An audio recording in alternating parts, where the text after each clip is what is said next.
dim lit chandeliers glow. We'll sip our worries away, nice and slow. Your laughter ripples like sweet warm wine.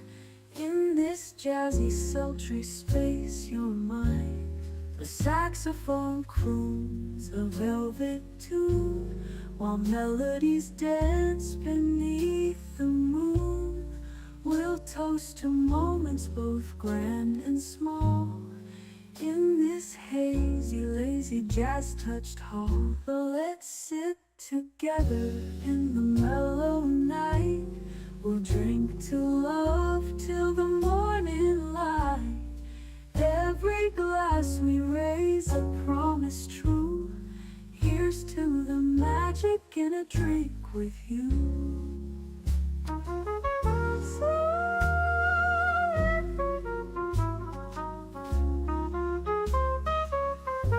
Your eyes, they sparkle with every click. Sweet rendezvous over a simple drink. We'll share our secrets in whispers low, just you and me where the jazz flows slow. The world outside fades into the mist, but here it's our own dreamy tryst. With each sip our worries drift away. Let's stay together till the break of day. So let's sit together in the mellow night. We'll drink to love till the morning light. Every glass we raise a promise true. Here's to the magic in a drink with you.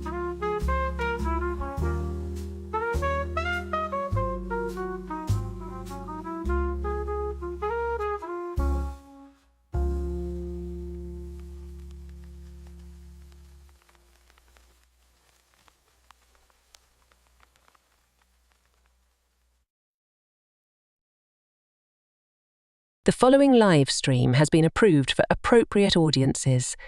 It may contain occasional strong language and may not be suitable for younger or more sensitive viewers. Viewer inebriation is advised, though not mandatory.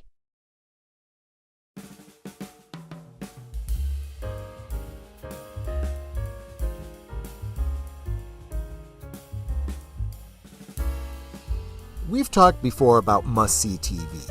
Certain shows were a cultural touchstone and served as a common thread during so-called watercooler talk. Now it's all about streaming on proprietary platforms behind paywalls, which means most of your friends haven't seen that show you like or won't get around to seeing it for months, and it could take more than a year before you get a new season. A season of maybe 10 episodes if you're lucky. We're going to talk about why that is and what we've lost. Top off your glasses, get comfortable, and we'll roll this Canarble wagon right now.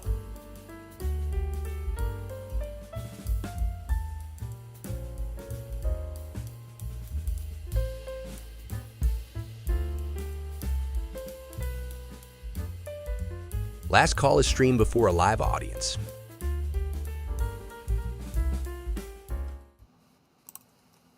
And Vasalut, and welcome to Last Call. Happy Friday. I always say during Liquid Lunch that actually I consider the midday lunchtime to be the start of the weekend. But if you don't agree with that, that's fine. This is now the official start of the weekend then. Welcome. So glad you could make it. I want to say hi to... support those who support you. And Ruby Hoove is such a huge supporter. Coming and gifting a membership went to John Pontaliero. Thank you so much, Ruby Hoove, for your generosity. I can't express. She has done so much to grow this community. And she is the spearhead behind my goal of reaching 100 members by the end of the year. I was saying earlier today, if every single member were to gift one membership, that would get me to my goal. Boom, right there, just double my number right off the bat. But, not everyone that is a member, and I appreciate the support, is always watching every stream, and you do what you can do, I understand. But Ruby Hoove is just so consistent in her giving. I appreciate you so much, Ruby. I hope you are doing well. And speaking of members, right? Let me start with my most beautiful member, who was gifted a membership last week, and that is a netter of Netters Network. How you doing, my dear? And what are you sipping on? I didn't make you a drink tonight. I'm sorry. That's okay. I forgive you. How you feeling? I'm feeling Better than yesterday? Yeah, it's been a week, and it's been a day. Yeah. Those of you who are on Liquid with Lunch, you probably saw my comment that I finally finished my self-eval because it was due today. So over the last couple of days, my stress level's been kind of high because it's like I knew it was due, and I knew it would take a while to do. Because those of you who have had to do your reviews, and they make you do your portion first, you know it takes a couple of hours to do. And then you got to think of the right wording and all that stuff. And it can be a royal pain. So got a little AI it help. literally took me, I want to say it took me about 3 hours to do my self-eval. And I even kind of cheated a little bit, because what I did is, I've been with my company, see, March of next year will be 5 years. So I had taken all the verbiage I had put in and all my previous reviews and put them into one Word doc so I could kind of search, and took some, something that's like, oh, I like the way I word this here, or I like the, what I said here. And then we have a proprietary, like a chat GPT thing for our company. And I threw it in there and said, make this sound more professional for an annual review. And it came back with, for your annual review, you'll want this. Feel free to reword if necessary. And I would, like tweak a word or two because it didn't really sound like me. And I wanted it to sound more like me. But it's like, that is for any of you all that have to do reviews, do that sheet. Have a Word doc with all your previous reviews in there so you can kind of steal answers from previous years, because they're not going to remember. They really aren't.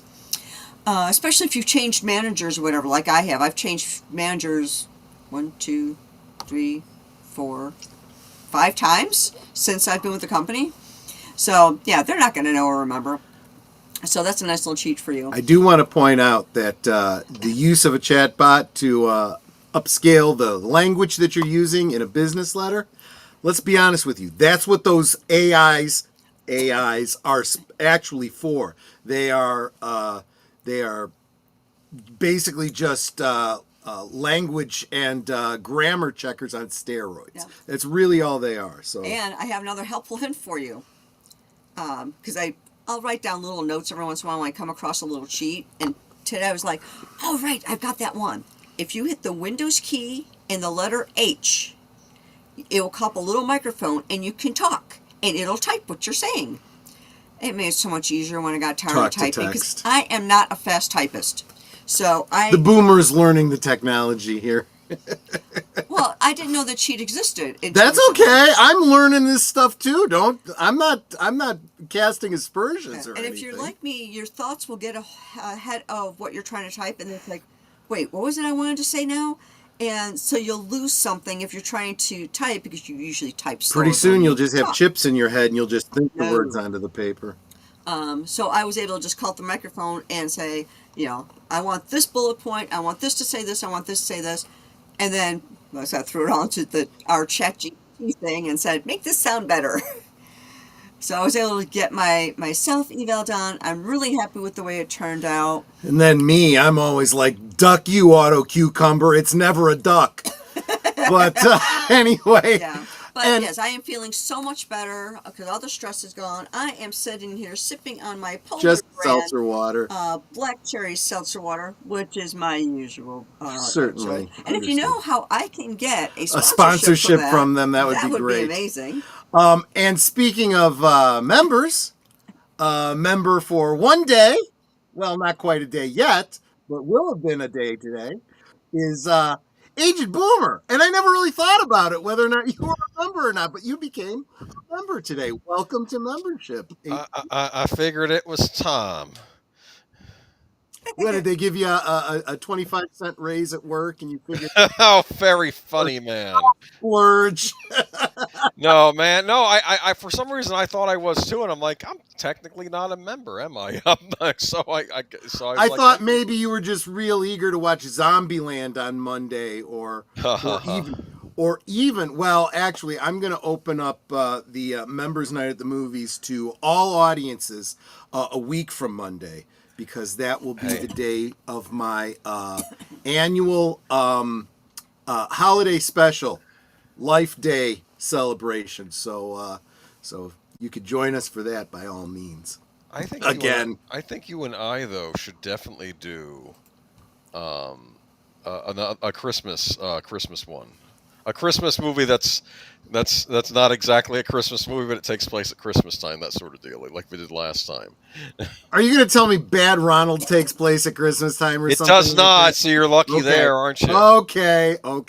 Let's start Right. saying hi. No. Before we start saying hi, you didn't ask me what I was sipping on for starters. What are you I'm sipping on a sipping on? I'm Coke. sorry. Thank you very much. Because And you're my designated driver. Then you asked me how that- I'm doing, and I'm not doing well because I have been betrayed by Why you have and you- Netter. how have you been Because I betrayed? was behind Why? the scenes, and I could have swore I heard a woman's voice in the room that was not Mm-hmm. Netter's. And I've come to the conclusion that Sophia is there in the studio, and Oh, you've been God. hiding her out of sight this whole time. I know Yes. she's in there. Sophia, Because show yourself. Netter and I got something weird going on here with another girl, right? Is that what you're implying? I'm just saying, I don't know. You got her chained to like a Some radiator weird- down there. some I don't know. Mormon marriage here or something.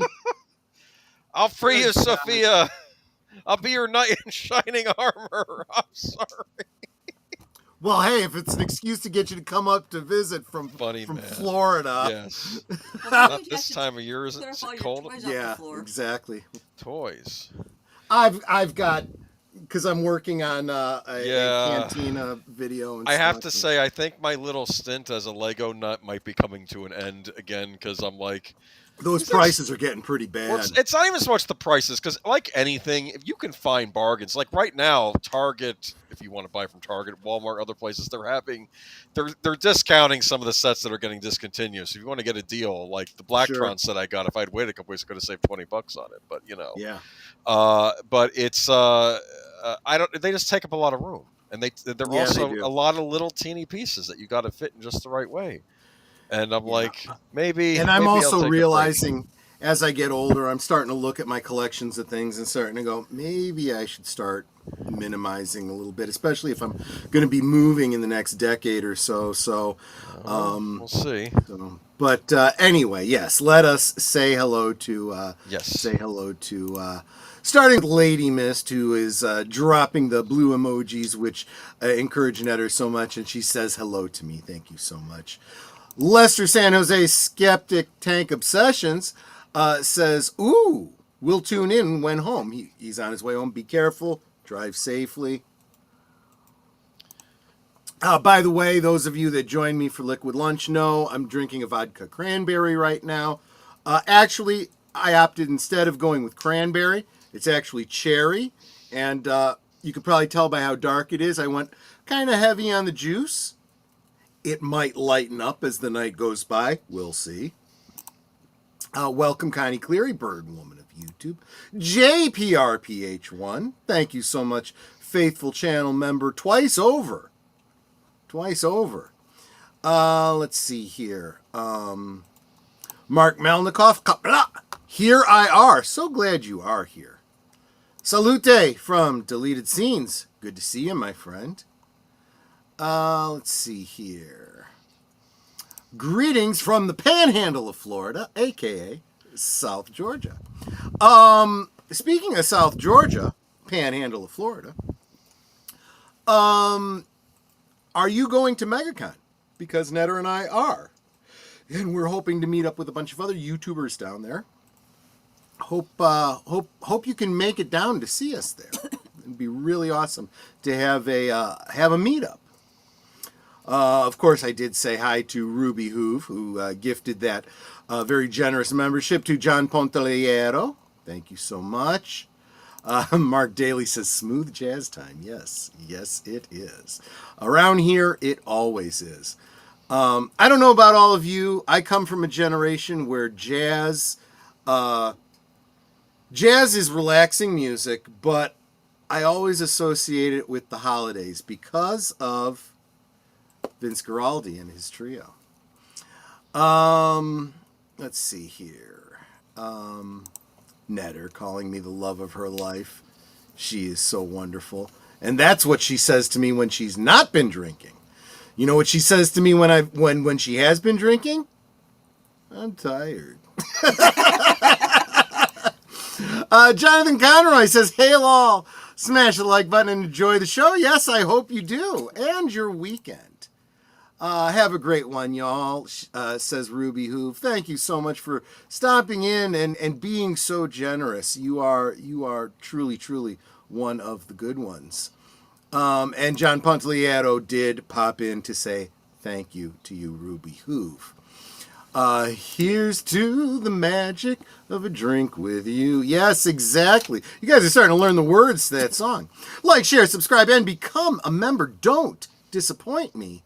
I'm in full Klingon mode this weekend. Literally. You go, man. My brother in Klindom. Absolutely. Absolutely.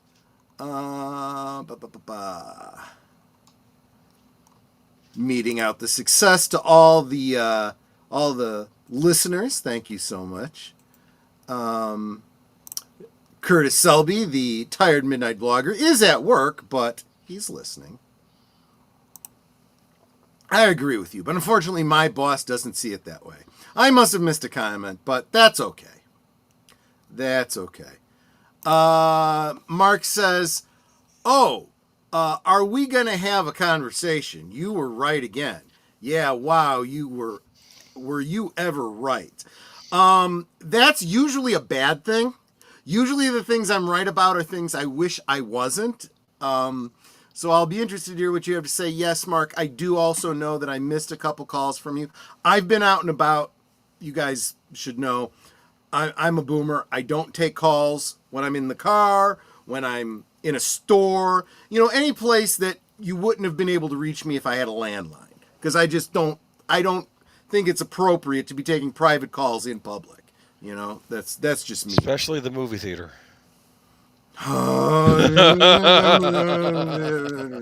That might be a rant for another time, but yes, you're absolutely right. Enigma Severus, not the Dark Ages. Yes, the Dark Ages. I can't read too small. I got to. That was my idea too. That was my title. Don't talk about the Kardashians. Yeah, I'm sure they're part of the Dark Ages anyway. We might talk a little bit about that. We'll see. Life Day, never heard of it. Well, you should. You should. It is from the dawn of the Star Wars expanded universe, which you could poo-poo all you want, but it's still better than anything Disney's done. Just saying. Geek Flag with Nate Knows says, like, share, subscribe, comment, and become a member. And if you were going to give a super chat of $5 or more, why not give a membership instead? Canarble. I like the way you think, my friend. I like the way you think. Robert's Infinite Realms. What up, people of the party? Hope you're good. I had a rare good day today. Well, see, there you go. We come together here either to commiserate about a brutal, brutal week or to celebrate a really, really good day and an expected wonderful weekend. However you look at it. Geek Flag is sipping on a Waterloo lemon and lime. Good for you, my friend. Good for you. Deleted Scene says, blink twice, Sophia. Let's see here. Troy, well, one of your favorite movies is Hellraiser. I'm just saying, well, okay, yeah, you got a point there. You do have a point there. Notice Lego has never made a set based on Hellraiser. Yes, because they're afraid that when you figure out finally how to get it put together, you're going to open up a gate to hell. You got to be careful on that. F. Wood, welcome, my friend. Good to see you. Says, hot take. Die Hard is not a Christmas movie. Well, you are well and solidly in the Big Al of Big Al Presents camp. We did a whole stream on that where we butted heads over whether or not it was a Christmas movie, and the chat freaked out. They thought we were really like angry and pissed at each other. And I'm in the back like, wow, they thought I was serious. And they're like, and I'm like, guys, it was just a bit. I don't really feel that strongly about this. Oh my gosh. Mark Daly says, Aged Boomer, have you seen the Enterprise D Lego set? Well, as a matter of fact, I can speak for Boomer on this because we have an article about it. Yeah, it was revealed this week. And we'll talk a little bit about it. Did you see the advert that they did of it, where it's the mock-up of the opening of Next Generation with the Lego ship? The only thing is that instead of comes up with Patrick Stewart, Jonathan Frakes, all that kind of stuff, it shows their Lego counterparts, and it's like, well, it's not like we ever saw their faces in the opening, but I understand why they're doing it, But anyway, they even included Spot. Oh, there you go. Is this the first Lego set that would include a cat figure? No, I doubt it. Oh, okay. Oh, please. Yeah, you would think there'd be one for like Harry Potter. It could be a particular cat, a cat that's particular to this set, and maybe it's a design they've ever done for it. I'm sure they've done cats before. Sure.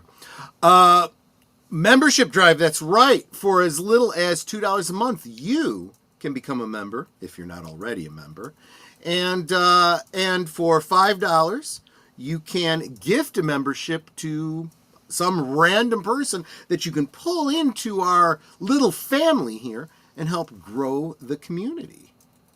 Gifted memberships are also welcome. Help Last Call reach 100 members by the end of the year and 2,000 subscribers. 2,000 subscribers would be absolutely wonderful because it costs nothing.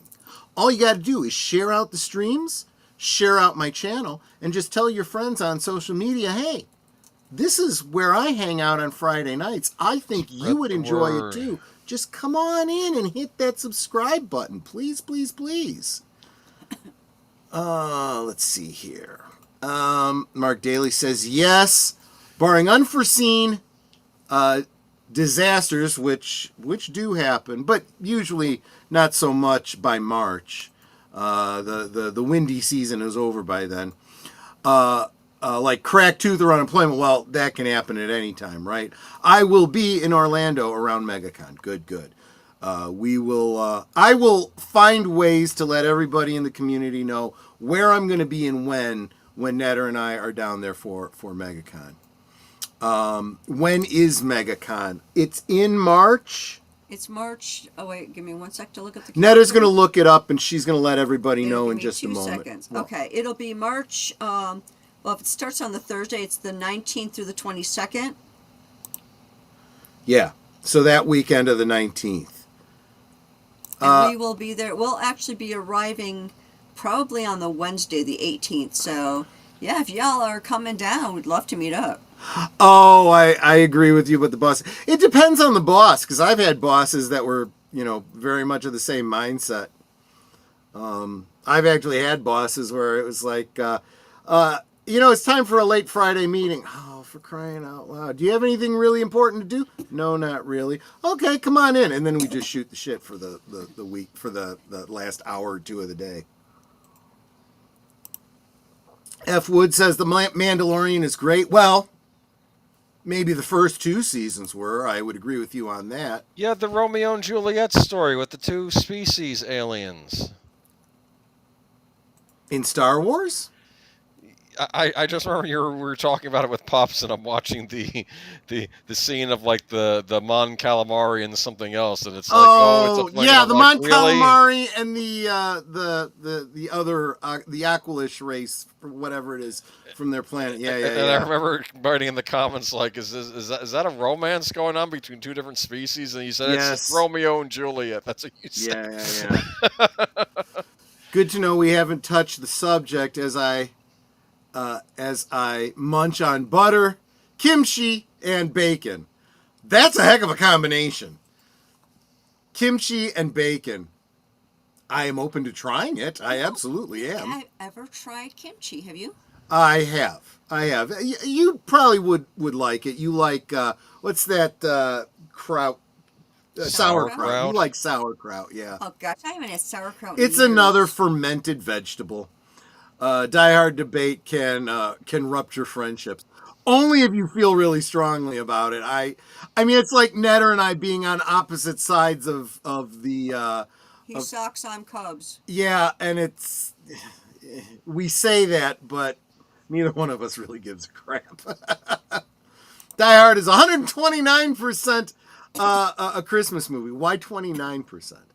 I could have understood if you'd have said 125%, Christmas being the 25th. I say Die Hard is a Christmas movie, but I won't unfriend anyone who hasn't seen The Light yet. I like that. I like that. Christmas has to have some bearing on the plot and a central theme to the Christmas movie. It is not in Die Hard. Absolutely it is. He wants to get home to be with his family. Christmas. It's all about family. Absolutely it is. The main character realizes the importance of family. See, Mark, I don't even have to. I'll just let you guys argue in the chat. My wife sacrifices a watch for Christmas or for family, while the villain only cares about money. How is that not a Christmas movie? Yeah, that's exactly right. Yeah, there's a little bit of the Grinch in there, isn't there? I didn't think about the entire plot of Die Hard is centered around Christmas. John McClane is invited to his wife's company Christmas party. The thieves strike Nakatomi Plaza because it's Christmas, and the building is almost empty. And and that's funny because we watched some other movies that were set at Christmas time that were way even less Christmas than Die Hard. I don't understand why people have such strong feelings about Die Hard. Hey, Reindeer Games was about Christmas. At least it implies it in the title, doesn't it? And then you had that one with Liam Neeson, Run All Night, where he's the drunk Santa. That's the one I was thinking of. That was like... Yes, it was. He was drunk. There's Christmas going on in the background. Well, yes, that is true. I was drunk, so there is that. See, I told you, Big Al, if he was listening, he was going to say something. I mean, Die Hard takes place on Christmas, so... Big Al, watch Run All Night with Liam Neeson. P.S. Lethal Weapon. I like that, Robert's Infinite Realms. That's good. That is good. Technically, that is that one takes place at Christmas time, too. I didn't think about that. Oh, come on, YouTube. What is the problem? The Christmas part of the falling part. Well, okay, yeah. It only takes place. There's more to it than it taking place on Christmas. Okay, guys, you can continue to argue that out in the chat. Like I said, I don't have that strong a feeling about it. That's not what we really came here to talk about, but feel free.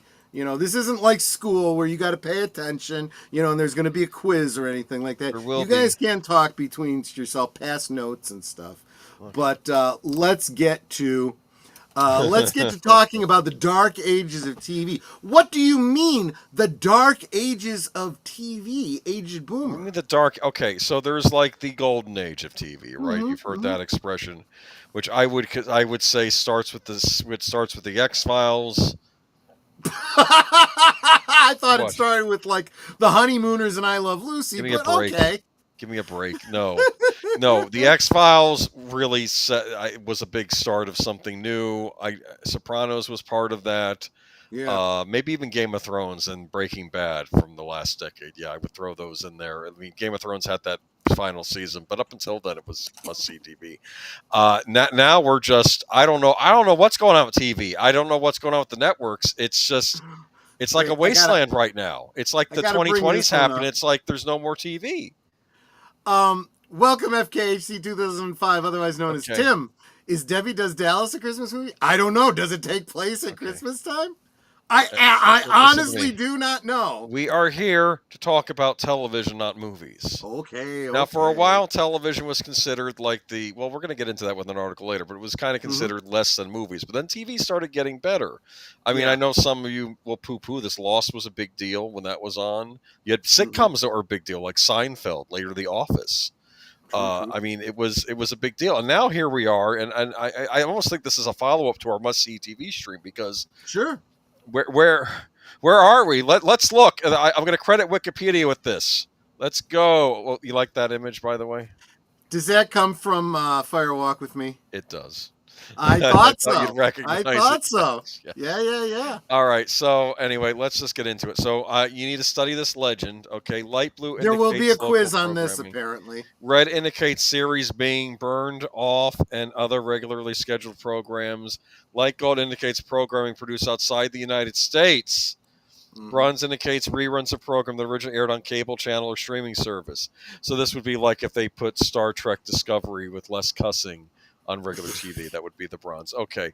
What is new? What is regular, normal? Gray indicates encore programming. Let's just focus on the gray. Okay. And light is current schedule. Right. Here we go. Let's look at Sunday night TV. Can you Looks see like it's all that? football all the time. Let me hold on. Let me go ahead and bring it up on my end too. I'm gonna actually. I think I have the.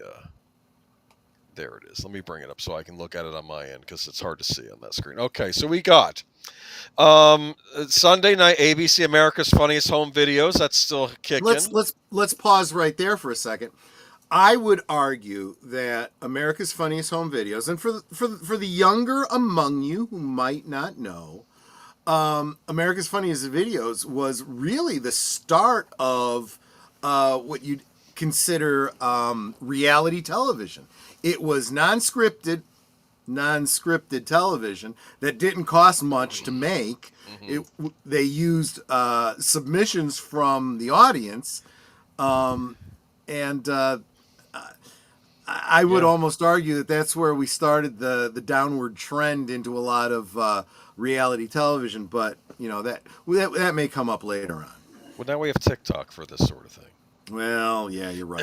Anyway, and then going on to 8 o'clock, we have The Wonderful World of Disney for 3 hours. Now, how on the earth do you have The Wonderful World of Disney on for 3 hours? That's what I want to know. Does anybody watch network television anymore? They can tell me. I don't know.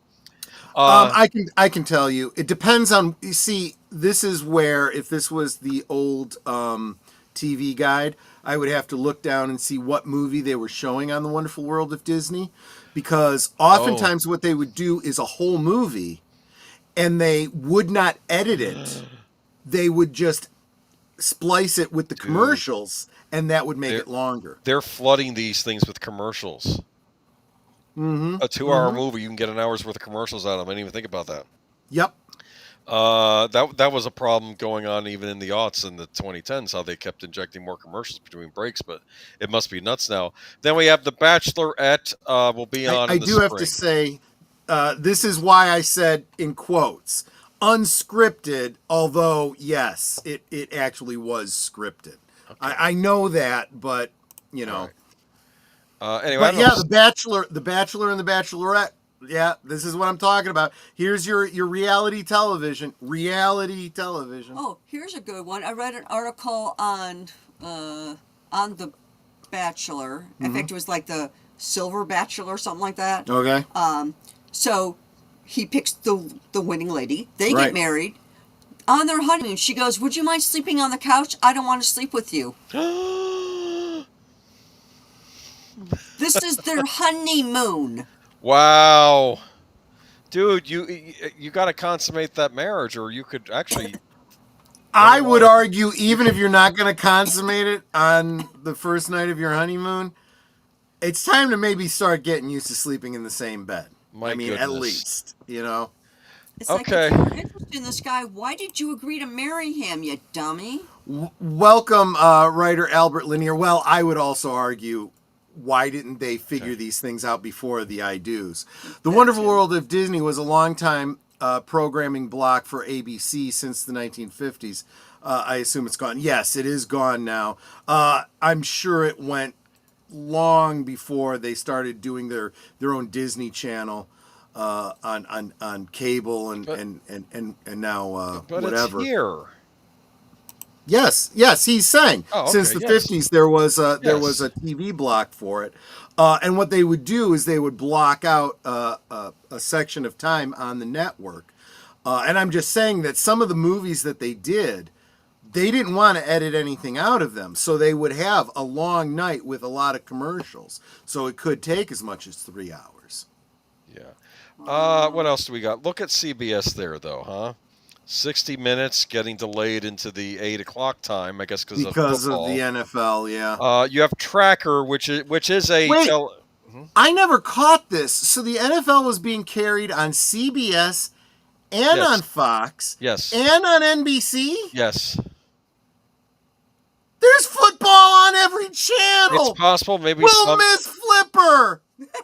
I don't know what to tell you. Okay. I don't know how this works, if it's the same teams or if they do different teams on different channels. I don't know. Anyway, moving on to, we have Tracker, which Tracker is actually a normal hour-long drama, or I guess 40-something minutes with the commercials. It stars the guy who used to play the Green Arrow on Smallville. Okay. We have The Road. This is why I had to bring it up on Safari. What the heck is The Road? I have no idea. It's not telling me. Reality competition series. All right, so reality shows and then various programming. Spring 60 Minutes, Tracker, and Y Marshals. And Deleted Seeds is saying, what the hell is Y Marshals?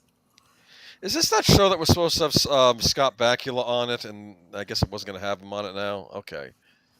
Enigma caught the reference on we're gonna miss Flipper. He got it. Moving on to Trivial Pursuit on the CW and the CW Sunday Night Movie, and that's the block. Okay. Go to Fox. You have Fox NFL. The OT. What the heck is the OT?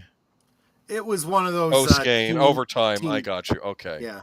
The Simpsons, Universal Basic Guys, Krapopolis, Bob's Burgers, those are their cartoons, and then like Fox, it goes off at 10 and they go to local programming. In the spring, it'll be something called The Faithful. NBC Football Night in America, NBC Sunday Night Football. Okay, I don't know about you, but I remember back in the day, Sunday was a key night of television. Yep. They moved the X-Files to Sunday night off of Friday because they were wanting to fight the other networks with their top show. I remember when that happened, and then they gave Millennium the X-Files slot. Yep. It used to be so cool on Fridays. You used to have X-Files at 8 for a period, and then Millennium at 9. But, oh well. That perfection wouldn't last forever. But moving on to, let's go forward one Monday night. Let me do that next. Where am I? Hold on. Bear with me, folks. CBS gets the AFC games. Fox gets the NFC games. NBC gets what's supposed to be the best games of the week for a night game. All right. It's consistently the highest ranked show on TV. You're talking to somebody who doesn't give a flying fig about sports ball, so. Well, it seems like the networks are, because that's all they're showing these days. Okay, let's move on to Monday. Monday, ABC, Monday Night Football, 3-hour block. In the winter, they'll have American Idol back, and I assume that goes on for 2 hours. Yikes. When did these reality shows go on so long? This is something new.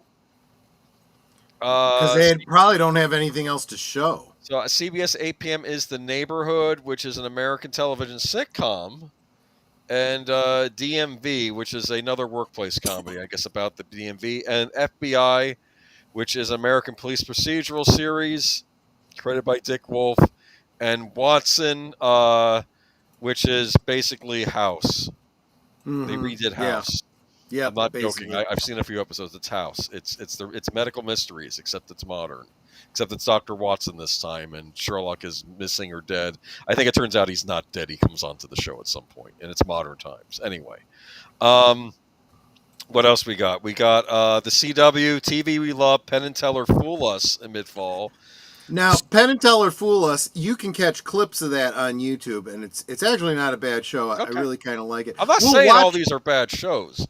We'll watch the whole idea behind Penn and Teller Fool Us is you have magicians go up, do their tricks, and Penn and Teller, either figure out how they do the trick or don't. Yeah, I've seen clips of that. And show, they try not to overtly explain how the trick is done. They speak in code, and the magician will say, yes, that's how I did it, or nope, I fooled you. But I don't know if this is annoying to Netter, but she takes advantage of it. We'll be sitting here watching it, and Netter will go, how'd they do that trick? And I'll say, probably, and I'll, explain it. And then she'll listen to what Penn says, and she's like, oh, you were right. We have a secret teleportation device that kills the person entering, but creates a new one on the way out, and that sort of. I got that reference. You got that reference. Okay. I got that. Scrabble at 9. Is this a joke? Let me click on this. They turned it into a game show. Okay. Yeah, Okay. All right. I've seen snippets of it. Mm-hmm. I'm not commenting on this. Fox celebrity name that tune. Wow. Celebrity weakest link. It's like we're back. Forget about back in the 1970s. We're like back in the 50s. God, I don't know. What is I don't this? know. I don't know if Name That Tune is still the way it used to be, but I remember Name That Tune back in the 70s. Yikes. And they would give you a hint about what the tune was, and then the two people had to guess what it was.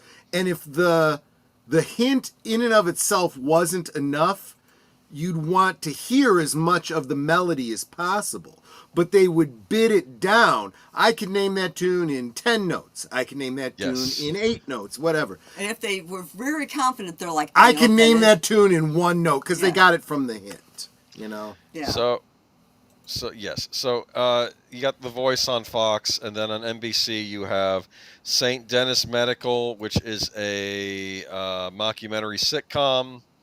And then you have The Paper, which is by the people that made The Office, which is listed here in brown, which I assume it's a streaming exclusive first, and then it goes there.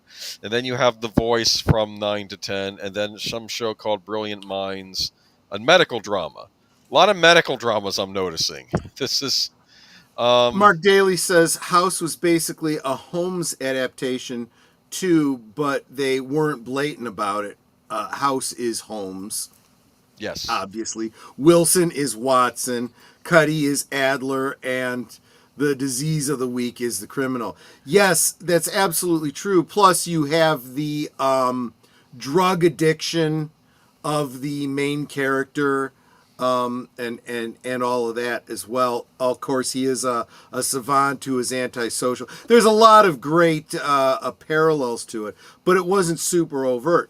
However, if you are a Holmes fan, starting on Tuesday on my channel, I will be streaming the Jeremy Brett Adventures of Sherlock Holmes every week. That is starting this Tuesday. The definitive Sherlock Holmes in many respects. I think so. Yeah, they didn't adapt every single story that was written by Conan Doyle. A handful of them were actually amalgamations of more than one story, but there was a bunch that they didn't get to before Jeremy Brett died. They get to some weird stories later on in that series, like, wow, Doyle was throwing whatever, he was seeing what stuck at the wall by the end. I'm trying to... Doyle, yeah, well, I'll talk about this more. There's a whole thing about him not even wanting to continue on the character. He didn't want to continue, he wanted to kill off the character. I mean, it's not too dissimilar from writers today, or even TV shows and whatnot, where the audience comes out and gets starts sending death threats and stuff, and we'll that was really the first fandom was Holmes. Yeah, you're absolutely right. But here we go, Tuesday night. You excited? What is he saying here? I can say this because, for reasons I still don't understand, I hosted a podcast called Outside the NFL for one season in 2024.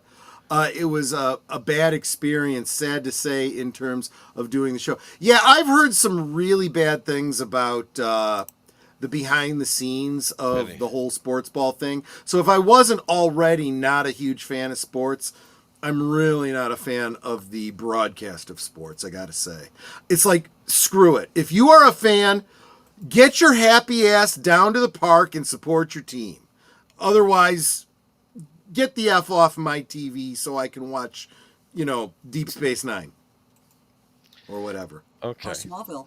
Or Smallville, yeah, exactly. No, those Those days were are the done. shows that were always getting interrupted, yes. Yeah, but those days are gone. We're not getting new Smallvilles. We're getting Star Trek. We're not series. getting any good TV, but we'll get to that in a minute. Okay, well, here's what it is. I'm not even trying to rag on TV, but I'm wondering who is now currently watching stuff on network television. Because keep in mind, some of these shows that I mentioned, like Watson, they're on the streamers. So, like, when I see Watson on the streamer, I'm thinking, oh, is this a network show or is this a Paramount Plus exclusive? Because I don't know. I'll even say this. You mentioned House. Netter and I used to watch House when we used to watch network television, and that was years ago. Yes. So we're not watching that anymore. What was the other one that we said? Well, Penn and Teller. I said we see clips of it on YouTube. We don't actually watch the show. We watch clips from time to time. I guess Allison Hannigan was the hostess. Yes, she is. Yes, she was. Yes. So there you go. I guess she was like the beautiful assistant type woman, right? Yeah. Anyway, so we have ABC Dancing with the Stars for 2 hours. Then we have High Potential. What the heck is that? That is an American crime drama. Okay, so we have some shows. And now we go to Holy CBS. cow! NCIS is now in Sydney. Actually, NCIS is still going on. Yes. Okay. Yes, I know this because my mom watches these shows. She has not picked up Origins yet. She's getting all. And I think Origins is a period NCIS show. I don't know if it has a young Gibbs or maybe Gibbs. I was just gonna say, is this like a prequel with a young Gibbs? Oh my god! I don't know if that's what it is, so don't quote me on that. There's NCIS New Orleans. Yeah, that's gone. We had watched for a while, then that ended. NCIS Hawaii, I believe. And I promised you that I would get you the whatever it is with Donoso and what's her name, because they had a series. I don't really care, honey. Okay. Well, I will say I always get Paramount points, even when they do their exclusive streaming shows. They will put them out on DVD. They're not like Netflix, so they do. And Netter literally has 10 seasons on NCIS. We just haven't kept up with it. So we have Will Trent, High Potential, and ABC. Okay, that's later. Okay, NCIS, NCIS Origins, NCIS Sydney. Yes, there is an NCIS Sydney. I've watched a few episodes of it. It is basically, it's an Australian military police procedural, but it has the American NCIS team members, and they have to work with the Australian police department because I guess we have Navy stuff in Australia for Americans, so it's like a joint task force thing. Do you understand? Okay. Yeah, I think it's fine. If you like the NCIS style show, it's fine. And you got to see the local. I wouldn't even broach it unless I heard that Tony Roberts over at Analog Toys was watching it and enjoying it because, I was suspicious. I was also suspicious that this is a show they also air in Australia as like a local show. Because half the cast is Australian. In fact, I would argue majority of the cast is Australian. Yeah. So one of the things I was hearing from Tom Conkle is some of the rules about filming in Sydney, and the benefits of it, and some of the staunch rules about it. So yeah, you do have to have mostly Australian. Yeah, like they're two American leads. Like the version of Gibbs on the show is a woman, and she's on there, and then she has of course she is. She's fine. I'm sure she's fine. It's just it's the world we live in, right? And yeah, though I know now do NFL analysis on sports shows from Tenecula, California every Monday, I would agree with you. There's too much football on TV. It's like on all the damn channels, for crying out loud. Okay. I stopped watching The Rookie. Oh, that was the one with Nathan Fillion, right? Because I got tired of Nathan Fillion apologizing for being yeah. Oh, that's so annoying. Honestly, there was stuff in. That's why I stopped watching CSI. What was it? The Child Diddler movie TV show. SVU. SVU. Yeah. I got tired. CSI. No, it's not CSI. Law and Order. That one. Law and Order. Special, yeah, that's what it Okay. was. Special Whatever victim- the special victims Special unit was. victim unit, SVU. Yeah, I got tired of that when they started getting super damn woke, and I'm like, screw this, I'm done. I'm And just like done. for Rookie, it's like occasionally on I can't remember now, it's Facebook or YouTube, they'll show little snippets of like different episodes, and there's one. It's like, are they like the FBI now? They're no longer just jurisdictional. They're Yeah. like everywhere, and they're going undercover with all this other stuff. I was like, that's not the show I used to watch. Yeah, I'm sorry. That's what I meant. I'm just I'm getting down to the really vodka-y part of the drink. Listen to me. Listen to this. Fox, Murder in a Small Town. This is a Canadian crime drama series. It's not even American. They're throwing it on there. Look at that. Yeah. It doesn't mean it's bad, but it's not even like an American production.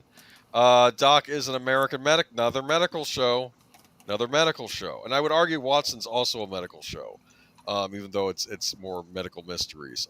We have The Voice, NBC, on brand with Jimmy Fallon. Just shoot me now. No, I'm just. So I'm just done with again, this. I want to underscore the reason you're seeing so much of shows like reality shows, The Voice, live and reality shows. yes. It's because they cost so much less to do. They don't require a lot of sets, props, editing. It's just Top off your glasses. in a lot of ways, it's not too different from what we do here. But let's face it. I'm not a professional, studio. You expect more from professional studios, but whatever. Are we at the intermission side yet? You know what? We probably should be if you feel like this is a good breaking point. And my my promos are very, very short. They're less than 2 minutes. Right. Just to let you know. Yeah. Go ahead, run them, and then we'll try to plow through these. I got articles to get to. Yeah. Get through the other side. Yeah. Okay. Here we go. Here we go. Be right back in less than 2 minutes. Right. You are watching Last Call, streaming every Friday night at 9 Central, 10 Eastern. Come on in, pull up a chair, and have a drink with us.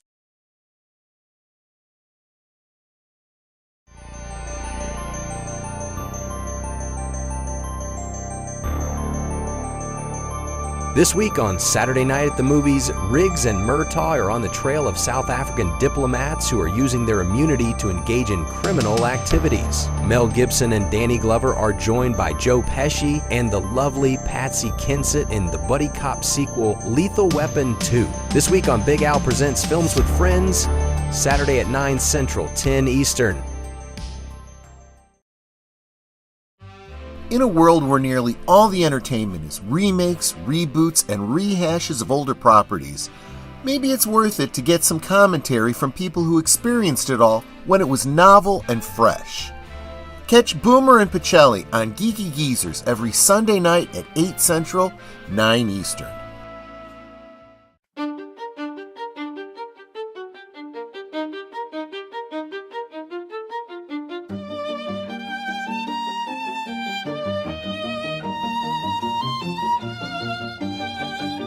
This week on Last Call Presents, The Adventures of Sherlock Holmes, the King of Bohemia, asks Holmes to retrieve a compromising photograph from actress and singer Irene Adler, who proves to be a worthy opponent.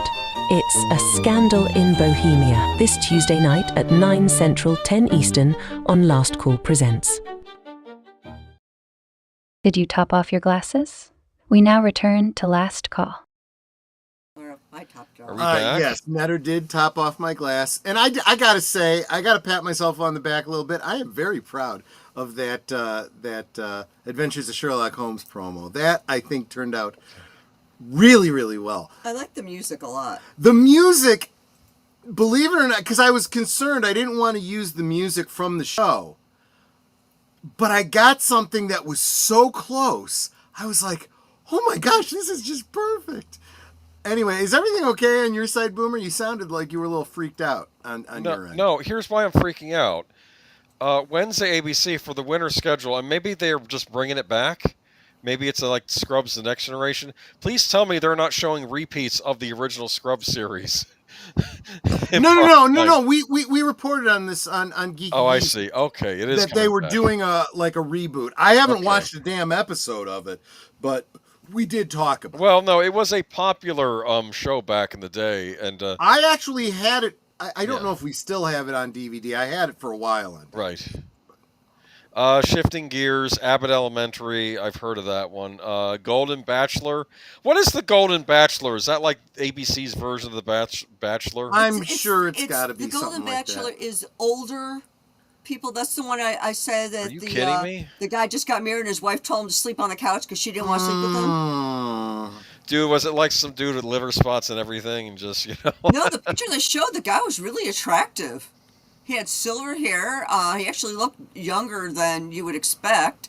And it's like, yeah, she told him to sleep on the couch because she didn't want to sleep with him. And it's like, I'm just going to say, if you're one of these young girls, marrying an older guy for his money, there's a reason he's marrying you too. Just saying. Just. You could prove your prowess by giving him reason to move on. Let's say. Okay, so from 10 to 11, you have Shark Tank, where Simu Liu will yell at you about your bubble tea ID. Oh, for crying out loud! And some of the stuff that I've seen clips of that. Some of the things. There was a guy that tried to peddle a Ponzi scheme. I'm like, are you high? Love it. What the hell? That might make this match. That might be must-see TV now that you mentioned. Okay, CBS Hollywood Squares. Wow, that's back. The Price is Right at night. Wow. So there's a. I don't want to watch Hollywood Squares unless Paul Lynn is on it. Who would be a good substitute? Did Howie Mandel show up on Hollywood Squares? Or no, he was a host somewhere. I think he was. Maybe he was Price is Right. No. Well, he might have been. Oh, he's Let's Make a Deal. Was he Let's Make a Deal? No. No. Howie Mandel is the one with the suitcases. Howie Mandel was one of the something. 4. If you'd let me say it, I'll tell you the answer. He was the America's Got Talent with the British guy and the 2 girls. Yeah, but wasn't he also doing a game show at one point? It's the one with all the suitcases. I forget what it's called. Yeah, the Who Wants to Be a Millionaire or whatever. Is that all right? No, it wasn't Who Wants to Be a Millionaire, but it's. Oh no! That's the one with the British woman. Hold on. I remember Regis Philbin on Who Wants to Be a Millionaire. What game show is Howie Mandel on? I know about 26 Howie Mandel game shows, including American Idol, Sesame Street, The Voice, America's Got Talent, and 22 more. Okay. We're not going to have a read off all. Let's just move on because we'll be here in 2 hours. I will Google it. Deal or no deal? Joe's atmosphere. That was the one. Deal or no deal. Thank you. Okay. Lester came in right after. Oh, no. Nate had it first. Harlan Coben's Final Twist. I don't know what that is. That sounds interesting. These are I'll tell you what. I don't need a freaking Echo Dot. I got the chat, for F's sake. They're far more reliable. You'll love this. CW.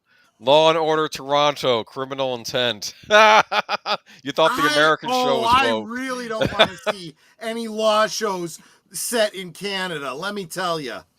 And my heart goes out to you if you are on the other side of the maple curtain. Let me just say that. Okay, Fox's The Floor. American Game Show. Is that a sequel to The Floor and the Ceiling, or to The Wall and the Ceiling? Probably, yes. Just okay. wondering. Yeah. Another game show. Chicago Med? They're still doing Chicago Med? Chicago Med, Fire? And Chicago PD. That's a Chicago night on NBC. Oh, shit. But half the people that were on Nobody Chicago that we Med, know, yeah.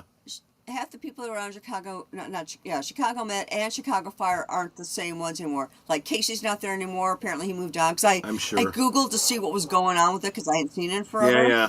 Okay. The one Dr. Manning, she got fired because she was slipping her mother medication that she stole. That was for some one of those trial things. They found out that she stole it and fired her. Admiralty, Law and Order Toronto, Communist Internet Commissioners, Commissars. Yeah, exactly right. Exactly right. Okay.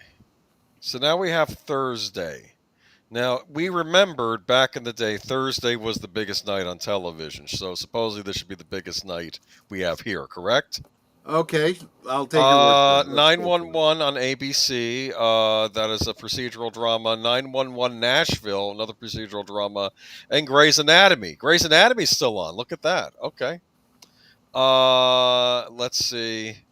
The Great Christmas Oh, Light. various programming. I've been looking forward to that I one. don't know what that is. Okay, so it looks like it's a lot of 9. CBS George and Mandy's First Marriage. Yep. It's not Mandy Moore, is it? Okay. I have no idea. Ghosts? Ghosts is. I've heard about this. I've actually heard that's pretty This is good. an adaptation of the British show for American television. You know, like you used to complain that they adapt the British shows for American TV. That's what this is. Well, I'll seek out the British show then. Then Matlock with Matlock. It's they did a gender swap. Oh, screw it. Okay. Kathy Bates, Don't care. unless Kathy Bates is like playing his niece or something. Yeah, I don't care. I don't care. Move on. Okay. And No, what's it's not related. Elsbeth? What's Elsbeth? Well, I'm excited for Elsbeth. It has to be good. Let's see. What is It's Elsbeth? another woman-centric show. So Elsbeth, it's American radical. police procedural comedy drama television series that premiered on 2024. It's a spinoff of The Good Wife and The Good Fight. Originally, the role of Elsbeth Tassioni, an unconventional attorney who ends up working as a de facto detective. So, I guess I'd Carrie say Preston not originated the interested, role. So I guess Yes. it's related to the Good Wife show. All right. So there you Right. go. There's some life in Thursday yet, huh? You Not feeling some interested. hope here for network No. television? I am absolutely not Okay. interested in a gender-swapped Matlock. No. Let's All right. move on. Anyway, let's see here. CW Police 24/7. That sounds like Cops. Yep. Okay, that's docu. Hell's Kitchen, is that the Dave what's his Ramsey. name? It's not David Ramsey. It's Oh no, that's the other Ramsey. Sorry, what's his name? Chef Ramsey. What's his first name? Yeah, what's his name? Gordon. Gordon Ramsay. Okay, you think Used they're to be a related? footballer, right? I don't know. Mm-hmm. I think he was. I think he used to be a footballer before he got into culinary. Makes sense. Yeah, maybe it was something you tried out. Okay, Special Forces, World's Toughest Test. He sounds like a really good chef, but keep him the hell away from Italian food. Just no. Well, I know he was complimenting this one No. British chef whose restaurant he fixed, and he was doing Italian food. It looked good. It looked like normal Italian food. The rustic No, I've kind. seen him give instruction on preparing pasta, and no, Okay. just no. All right. NBC, Law and Order Special Victims Unit, Law and Order Organized Crime. Look at that, Law and Order night on NBC. So that's all it is on Thursday. So I'm coming to the So I'm not conclusion missing anything. that the people who are still watching this are either people that watch reality television, or frankly, maybe older folks that haven't caught on to the streaming side of things yet. Because I'm seeing a lot of old people shows. I don't mean to say like NCIS is an old person show. I've watched it. I know it does skew that way though, right? I guess if you by old people show you mean actually good television, then yeah, yeah, pretty Meaning, much. okay, meaning I noticed for a I while. am not liking even the descriptions of the crap you're reading here. So Okay, I just would notice on NCS for a while would be like, oh, McGee, he likes computers and he's good at computer stuff. And I'm like, dude, this is like standard now. It's like Yeah. everyone has to know this stuff. It's not like the hacker guy anymore. it was actually starting to get to that point. I think now they're probably up to date. I'm sure because yes. it was really starting Yes. to get to where the rest of the crew, besides Donoso and Gibbs, were like, you might want to get with the times. He's not even an outlier here anymore, you know. Yeah, that's true. And Gibbs Denozo things was proposed. funny. I remember the episode where they had to get into a special event, and since McGee was a writer, he says you can get in there as a famous writer, get into this bar, and he goes in, and then Denozo says, "Look at all the attentions he's getting. I ought to write a book." And then Gibbs says, "You might want to read one first." Might want to that read was one so first. Yeah, bad. exactly. All right, so moving on to Friday, and Friday's going to be dead. I can already tell, and this is not looking good. Friday was always the night that they put TV shows to die.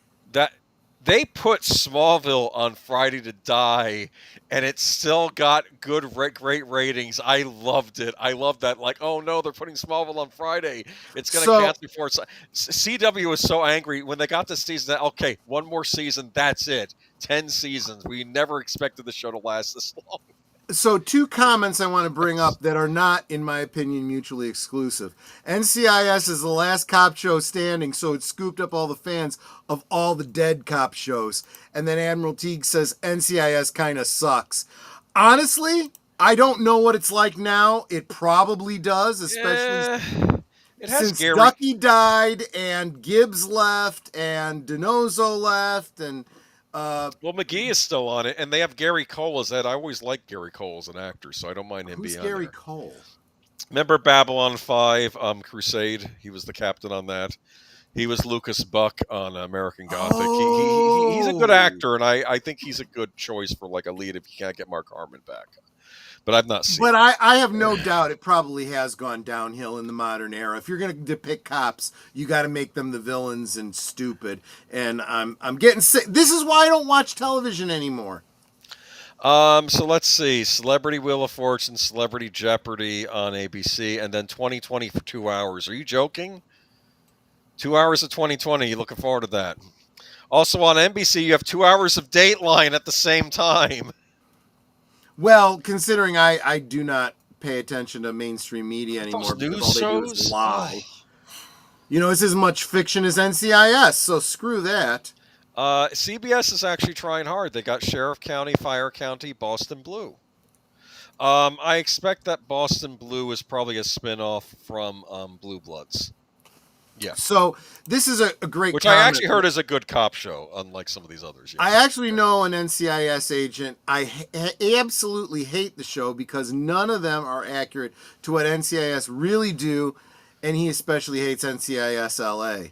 I gotta tell you, on Friday on here. Sorry. I gotta tell you, I've got friends that do the exact same thing with all the cop shows, all the legal shows. It's like, no. The one exception, Chicago Fire. I was told by a buddy who was a lifetime fireman. He's like, maybe not the calls that they go on are not really realistic, but what happens in the firehouse, absolutely spot on. I'm like, okay. You know, I hate to say this. I actually think CW doesn't have a bad selection considering it's the Penn and Teller show and another show about magicians. Masters of Illusion. That might actually be interesting. I've seen clips of, but see again, both of these shows I can see clips of on YouTube without having to watch them on network television. So okay, so let's move on to Saturday. Let's nip this in the bud. All right. Let's as what was it? Was it Barney Fife that used to say that? All right. Great. Look, it's all football all the time. Fuck all this shit. You know, it's no, you got hockey. You got hockey in the spring. Oh, we got hockey ball too. That's awesome. What the heck is Crime Time Saturday? It's official branding for a program. Be a criminal. Yeah. They have criminals compete for the worst crimes, probably. No, it should be the Running Man. CBS Sports Programming, CW Saturday Night Movie. Movie of the week. Baseball Night in America. The Walls on NBC. American Television Game Show. Dateline. Another Dateline show because you can't get enough Dateline. And Saturday Night Live is on at 10 p.m. Why is Saturday Night Live on at 10 p.m.? Wasn't that always like a midnight show? Doesn't matter what time they put it on. Nobody's going to watch the damn show. Okay. Well, that's it. This is the state of network television in the year 2025. What do you think? It sucks. This is why I don't watch TV anymore. But it's just, I mean, you were watching TV in the 70s, and I imagine that the schedule is more robust than what we've seen here. So, because there's some similarities. Because I mean, if you think about it, the variety shows, those were like live shows, right? So yeah. The variety shows, there weren't a lot of them on a regular weekly basis. They were oftentimes generally like specials. But there were regular ongoing variety shows from time to time. The Donnie and Marie show, Sonny and Cher, the Brady's had a variety show for a period of time. But I think probably the best was when Dolly Parton had her show. That one was absolutely the best.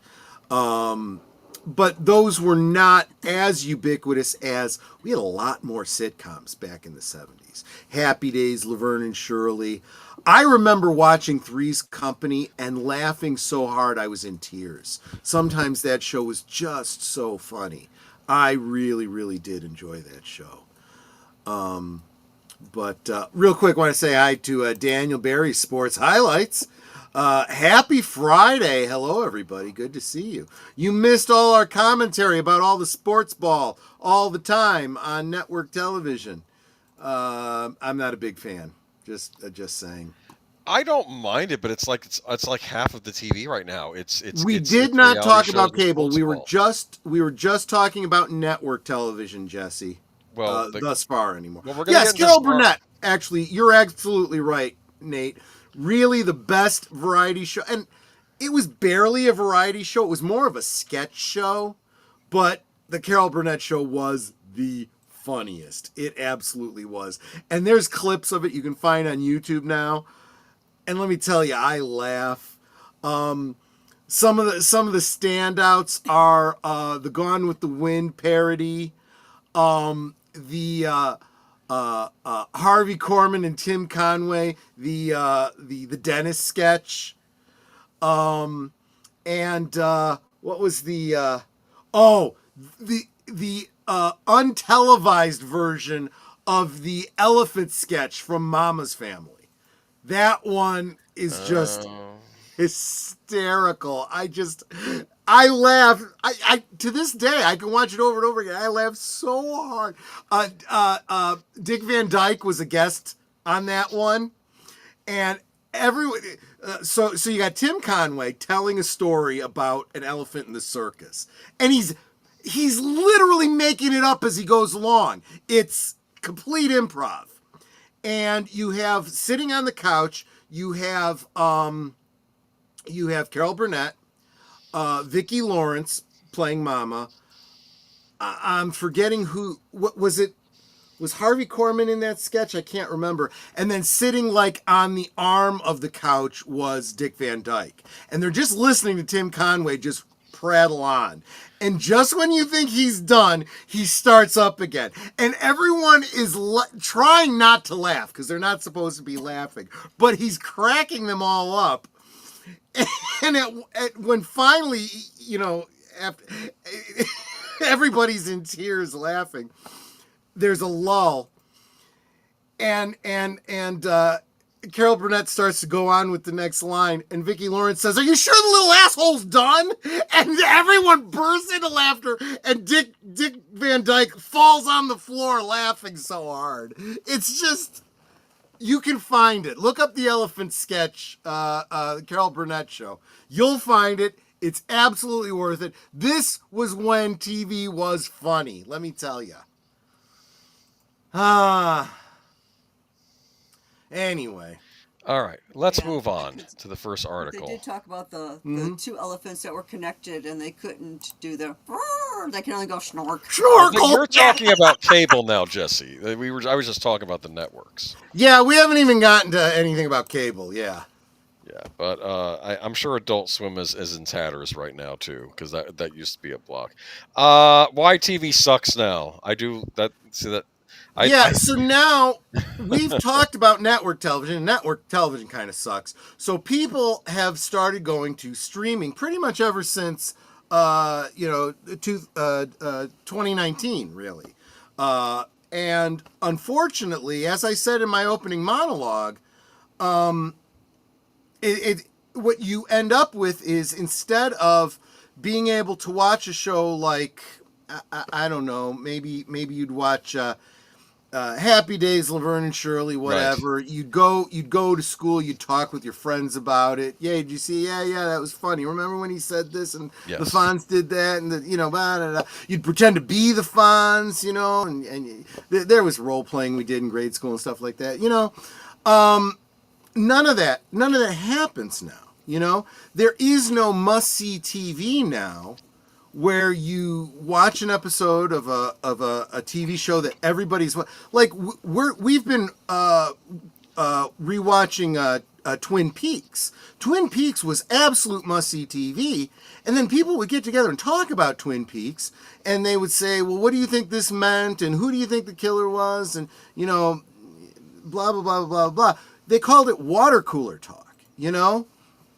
Now all the must-see TV shows are on streaming channels, and you can't afford to stream all of these different channels. You can't have Netflix, Disney Plus, Paramount Plus, Peacock.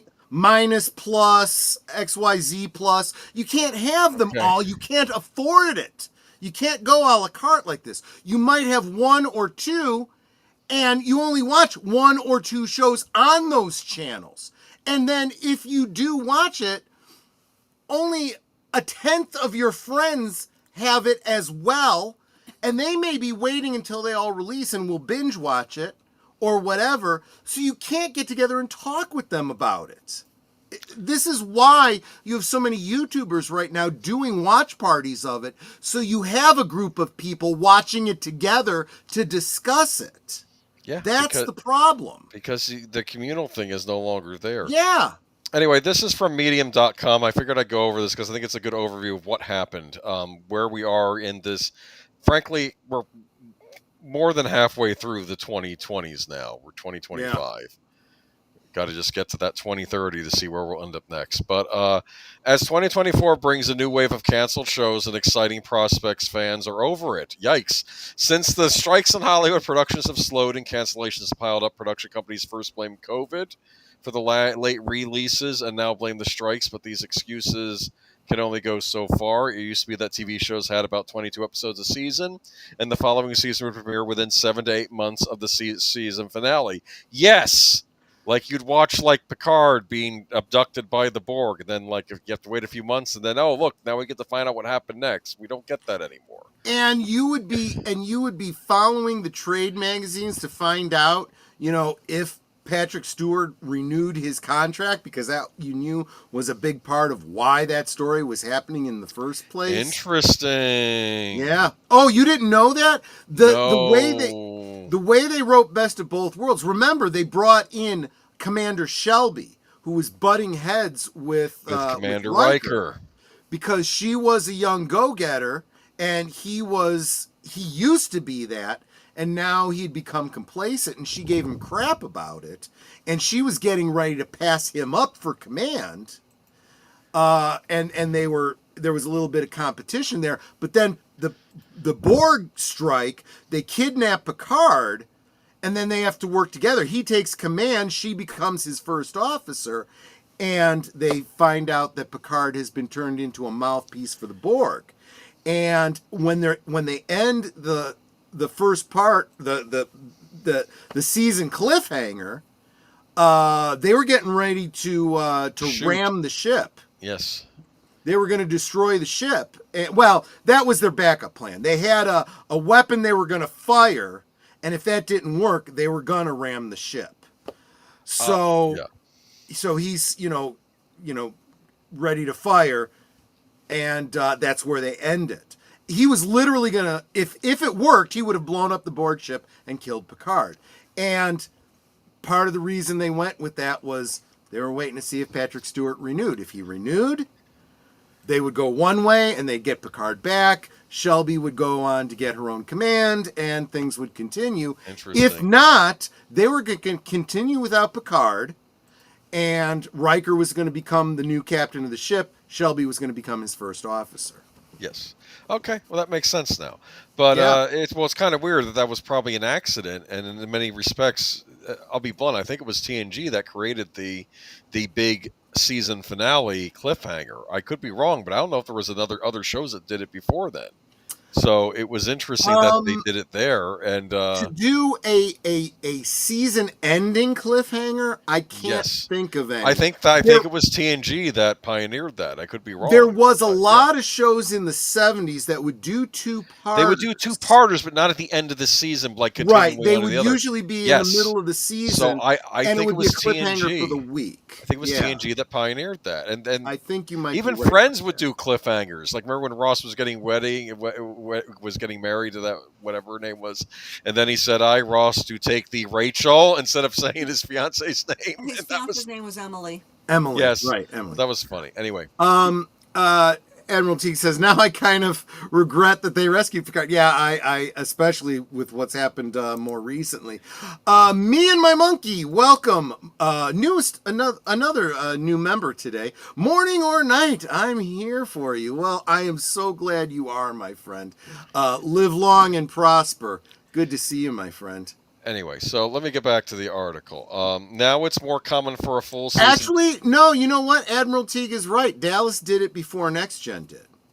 Dallas had cliffhanger endings before, Well, yeah. Remember, and yeah, with JR in '79, who shot JR? Hey, That's right. maybe this was another scenario where the actor was thinking about leaving. That's entirely possible. I don't know the details behind that. Okay, so anyway, now it is more common for a full season to include 6 to 8 episodes and must be released before it gets canceled or renewed. Fans are mad because shows are shorter, less episodes, there should be fewer episodes, have longer times between season releases. Some are averaging 3 years between seasons. Yes, this is a problem I've noticed, and I noticed it with the 2020s. The first time I noticed it was with Game of Thrones when they did their part 1. And then they were going to do their part 2 of the final season, and it was a 2-year wait. And I'm like, really, guys? You're splitting the season, but you're also taking an extra year. And then it came out, and everybody was mad. I did feel like they were trying to wait on the author to get some writing done.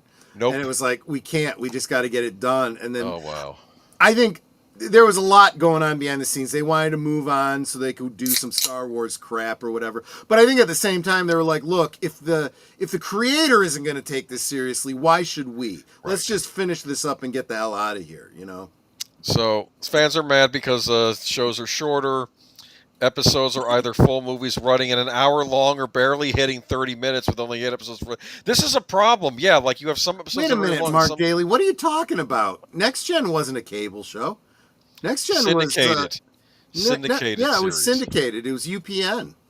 Yeah. Well, before even UPN, you would just find it on whatever network wanted to show. Yeah, it. whatever your affiliate of yours locally was carrying it. It was syndicated. It wasn't cable. Yeah. Mm-hmm. So anyway, 8 episodes for the whole season. The Bear, I'm looking at you. How in the hell did we get here? 2007 changed TV, so we're going to go back in time. In 2007, the Writers Guild of America went on strike. A lot of shows like The Office, Grey's Anatomy, and 30 Rock were forced to air less episodes than they originally planned because they didn't have the writers there to finish the shows. I remember the strike. I think it did a lot of damage to the show Heroes, which I was trying to stick with, and absolutely it forced them to shorten that season, and then the writing went off kilter in the third season, really bad. Still, all 3 were able to recover just fine once the writers returned. Well, Bionic Woman didn't recover from that strike. That's for damn sure. It was a big lesson in quality over quantity. Great shows were largely unaffected by the loss of episodes because they were great to begin with. They could handle the loss. In the same year, Netflix began offering online streaming instead of just offering disc delivery service. While this isn't the same level of service we know and tolerate today, it opened the door for the next decade of big television changes. This is interesting. Did Netflix premiere their streaming at the same time as the writer's strike? Think about this. Oh, there's nothing new on TV, but look at that. They have all the episodes of The Sopranos, all the episodes of The X-Files, all these other shows that I might have missed out on or I might want to revisit now, and now they're all on this thing called Netflix. And people just started watching Netflix because the stupid strike happened. Just 5 years later, Netflix would release their first original series, Lilyhammer. In 2013, we would see a release of big hits like House of Cards and Orange is the New Black. Streaming wasn't just a service for watching media. They became media production companies too. And what does all this have to do with shorter shows? The author writes. Okay, streaming offers a totally way of creating television. Here are a few of the big changes streaming offered. Networks had to take summer and winter breaks for streaming. Doesn't have to. More time for shows and production. Writers could work on more than one show in a year.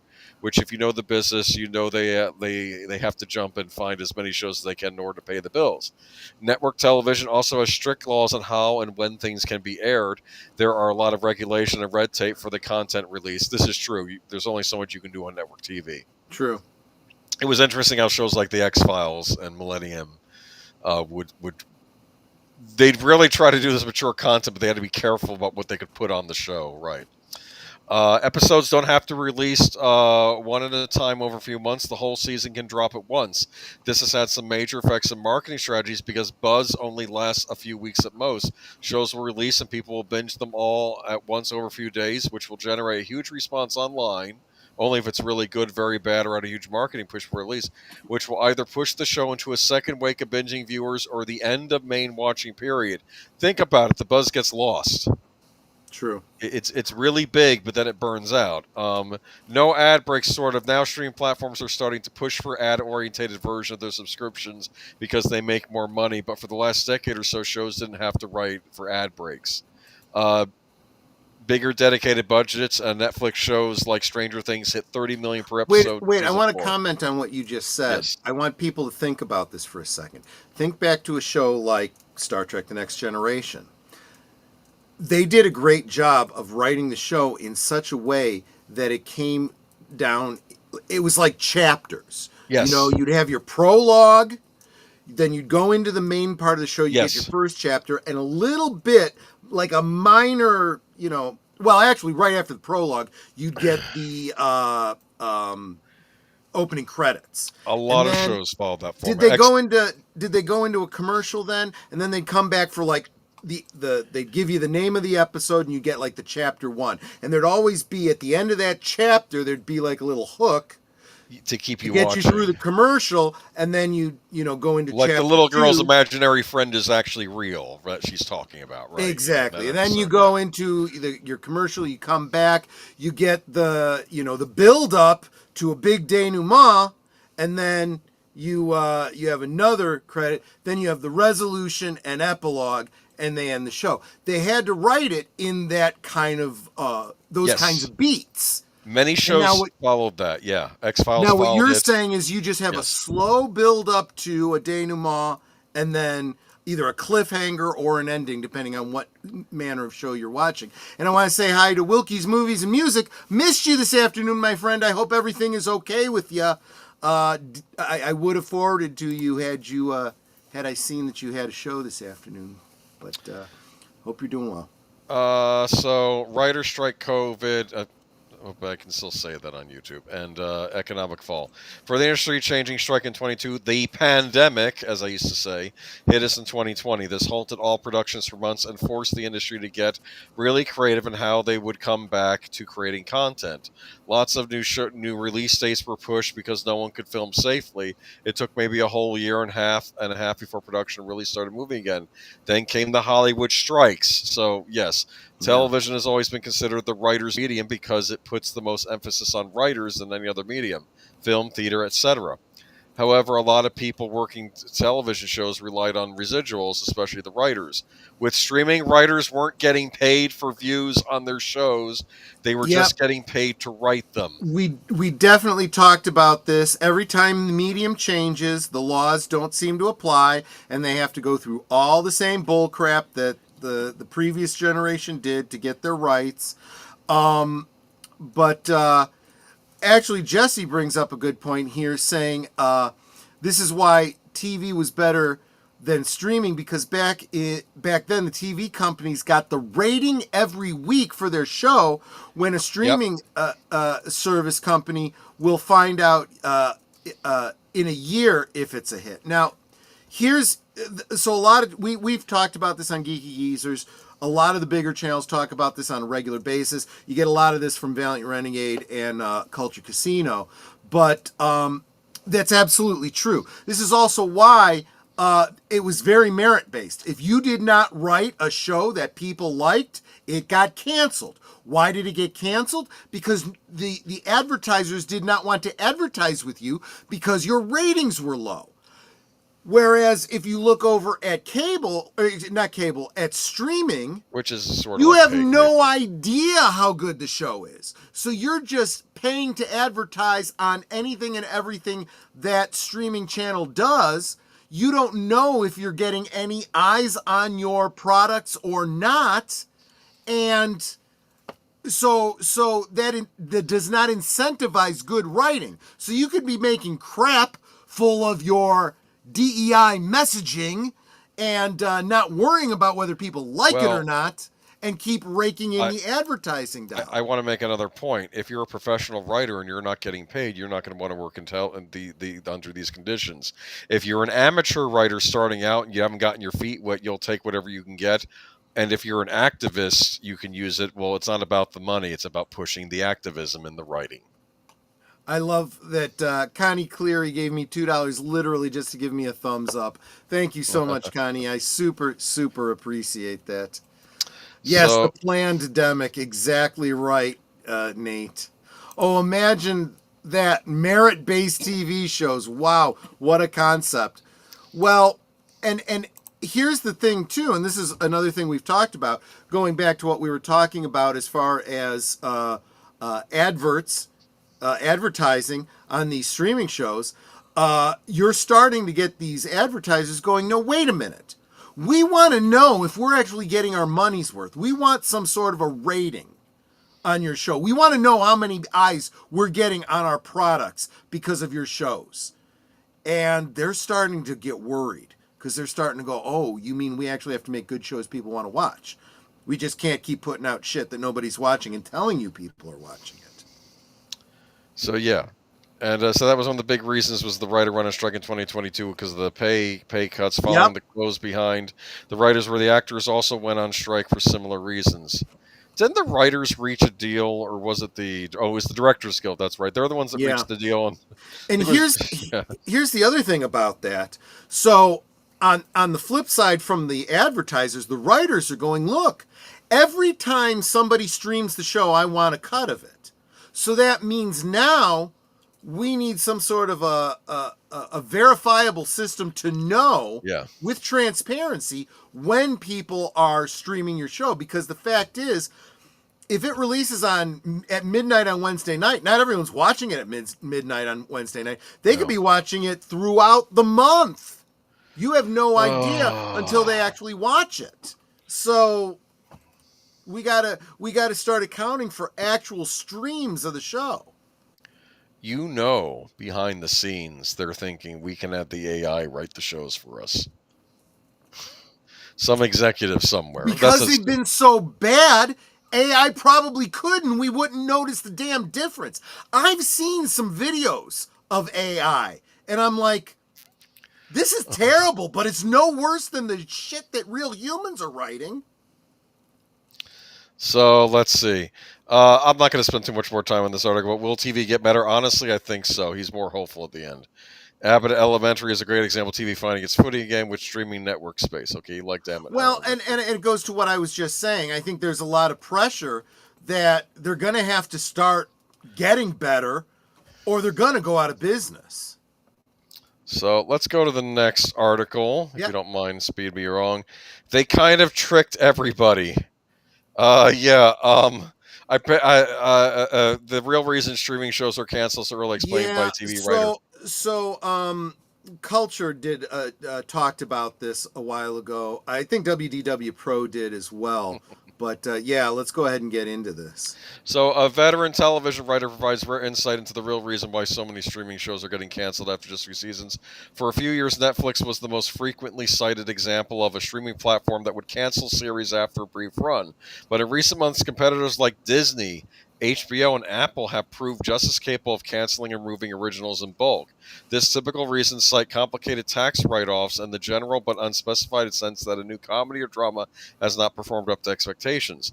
As part of a detailed Vulture feature on the issues facing streamer platforms in the future, The Good Place creator Mike Schur offers a blunt assessment of why many streaming shows get quickly canceled.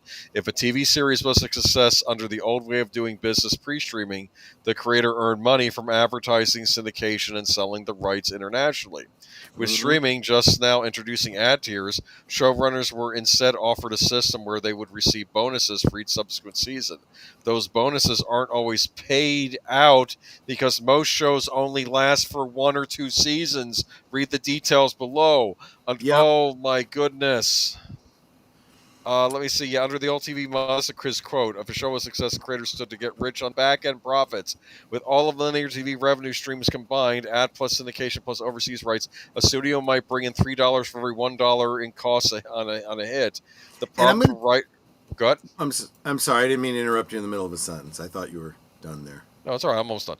The problem for writers was that most shows flopped and there was no back end to get a piece of it. Streamers offered something different. Their model, cost plus, might pay $1.30 to $1.50 up front, making every show a winner, just not a very big one.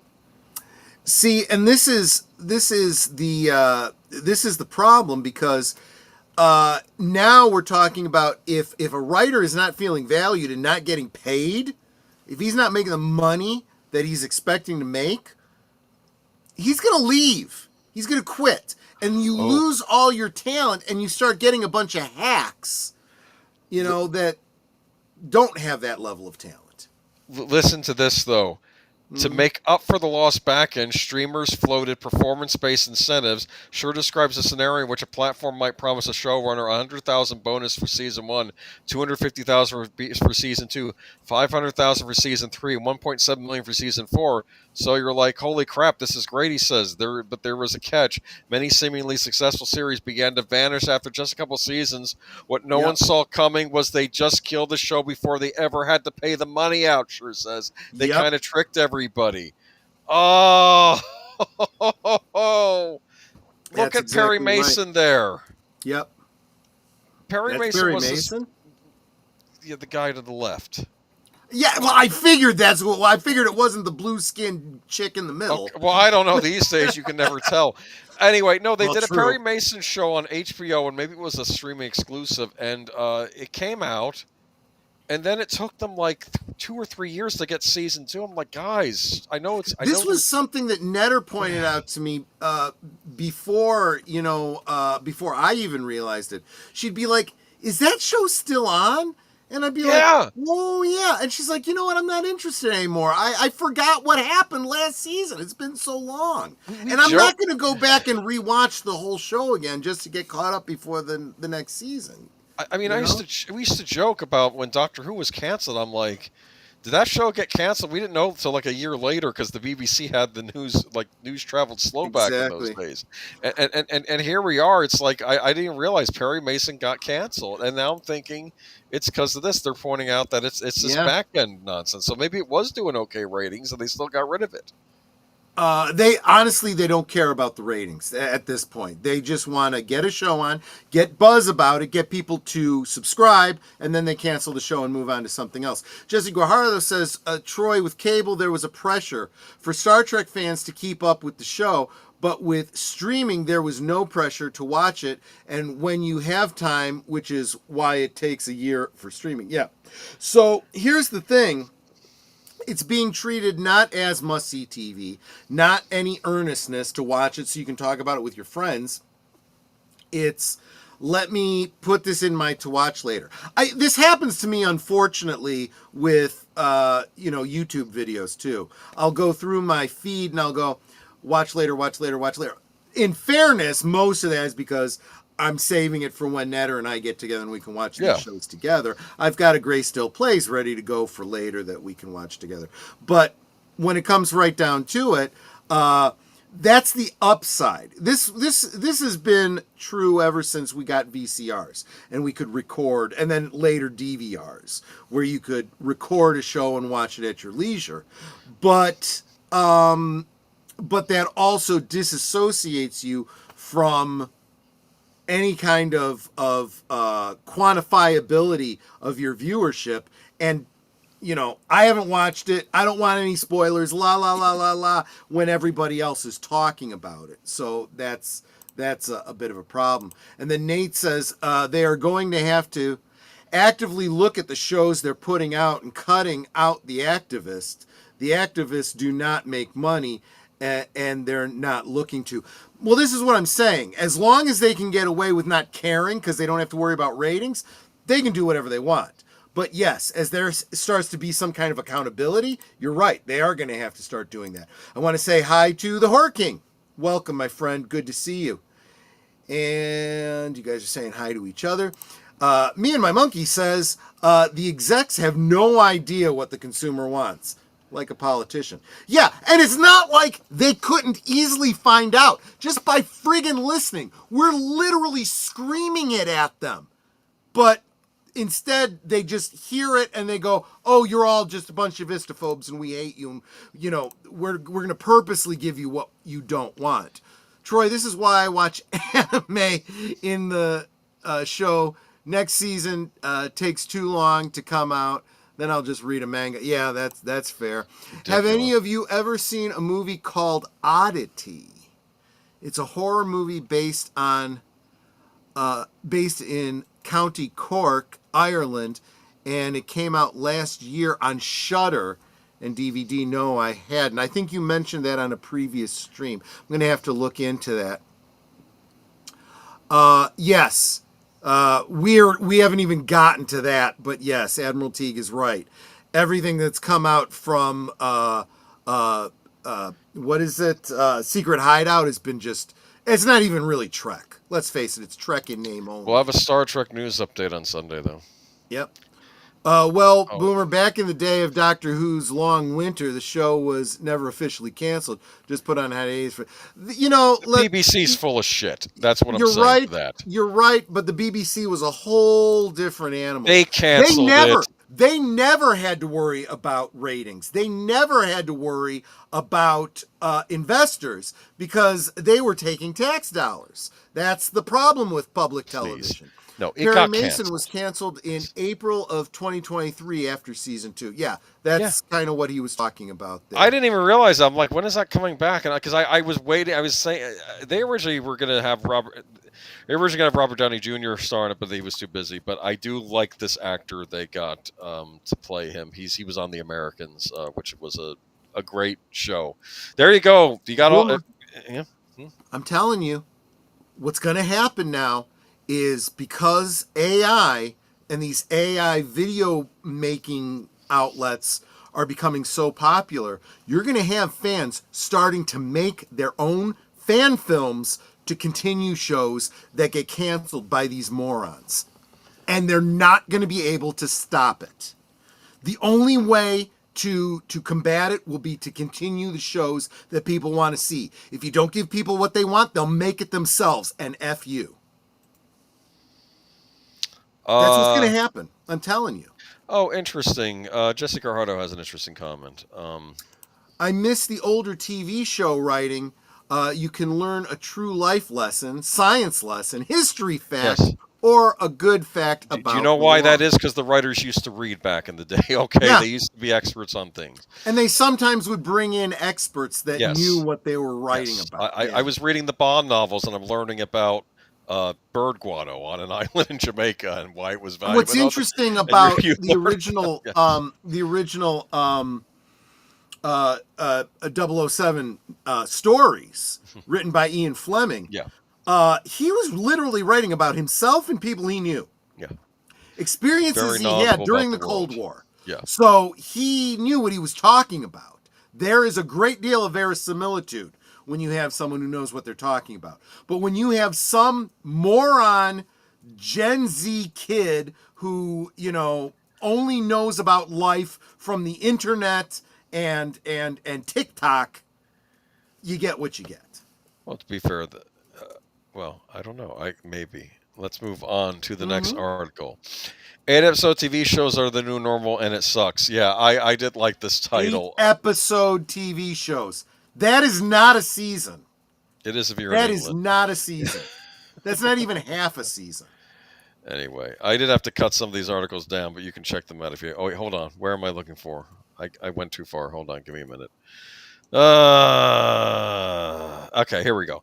Last month, I had a chance to catch up on some shows that I've been meaning to watch, like The Witcher, Hawkeye, The Sandman, and The Umbrella Academy, among others. Yeah, I know some of these series have been out for a few years. Unfortunately, I'm one of those people who will put off a show for a very long time until I finally feel like exploring it. That said, I've started to become increasingly disappointed with this 8 episode per season trend that shows are now starting to follow. I'm not an old man, so it wasn't that long ago that TV shows were clocking in at around 20 episodes per season.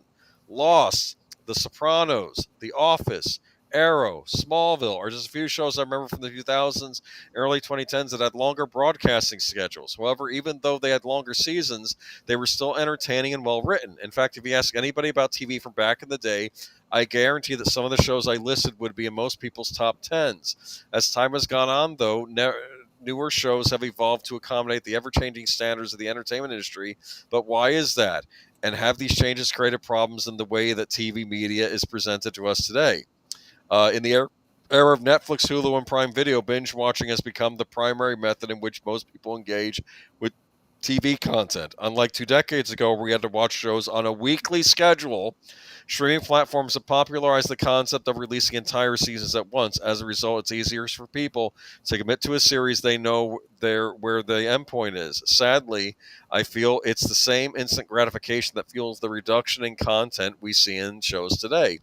Modern life has become very fast-paced, and we're surrounded by various forms of stimulus at nearly all times. Consequently, fixing our attention on things for dedicated periods of time has almost become something of a challenge now. I'd even go as far to say that viewer habits post-2015 don't ally well with weekly series at all anymore. With that in mind, it would make sense that the 8 episode format works better than binge watching 20 plus episodes. At the same time, viewer habits and the response to those habits by production companies have created a bleed effect with disheartening implications. This is storytelling effectiveness. Does anybody remember that 2005 series produced by Warner Brothers called Supernatural? Mm-hmm. Okay. It was a horror drama series that followed two brothers by the name of Sam and Dean Winchester. These two would travel all over the country saving people from demons, ghosts, and other paranormal creatures. It ended up having a total of 15 seasons, with the last episode airing in 2020. That said, any show that manages to survive that long must have some good storytelling behind it, right?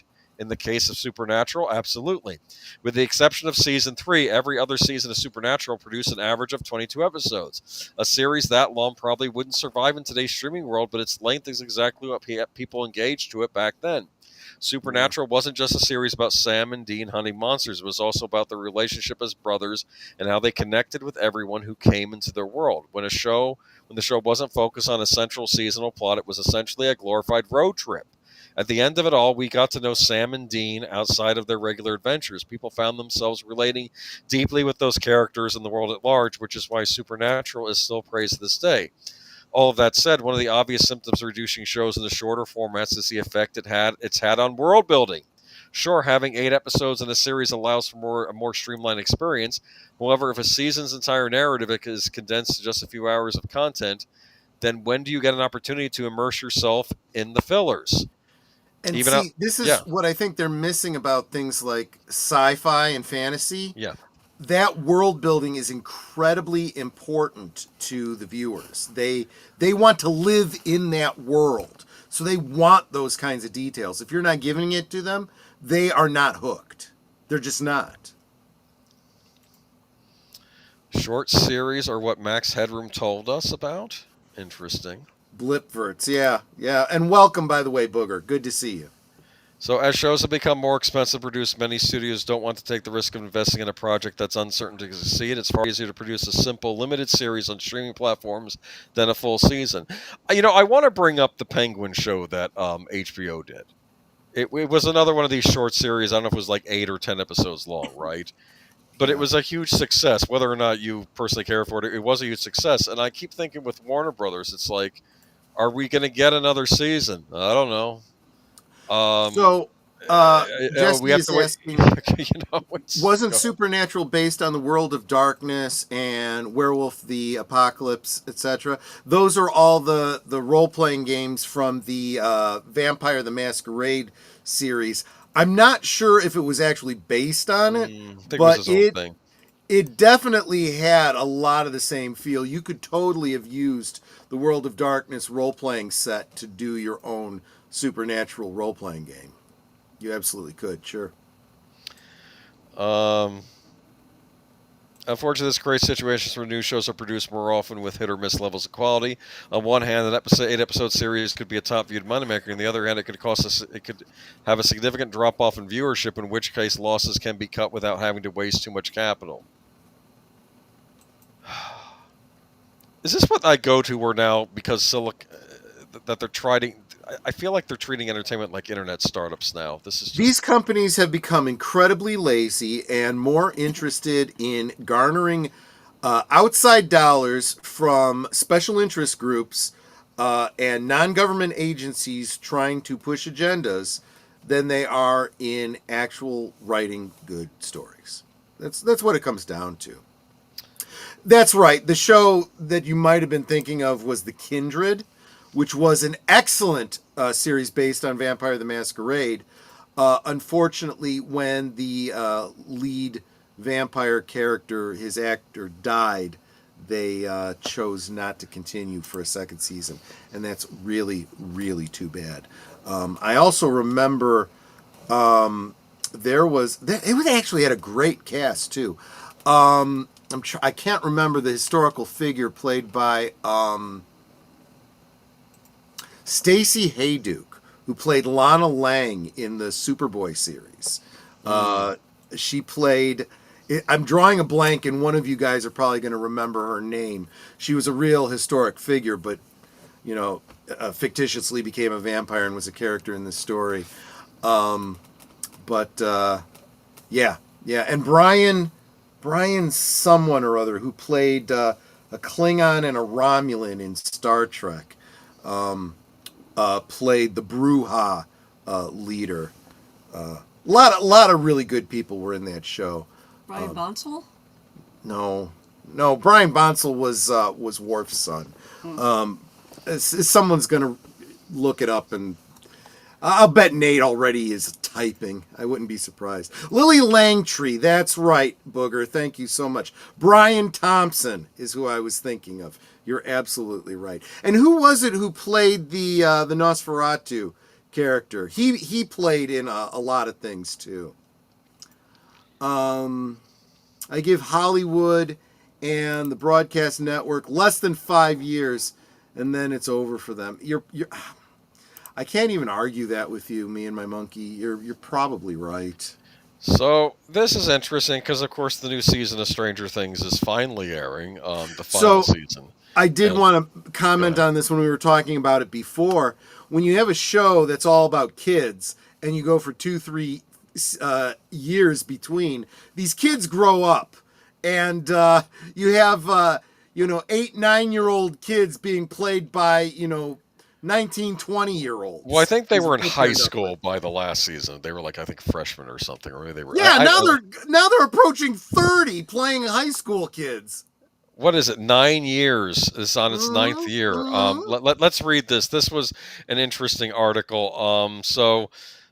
Stranger Things executives. Hold on, let me get to this.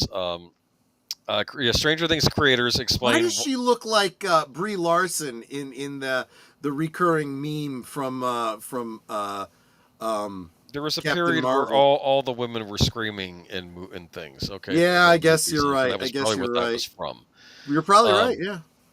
And I think the Horror King was asking favorite horror series, Ash versus the Evil Dead. That's my answer to that. Okay.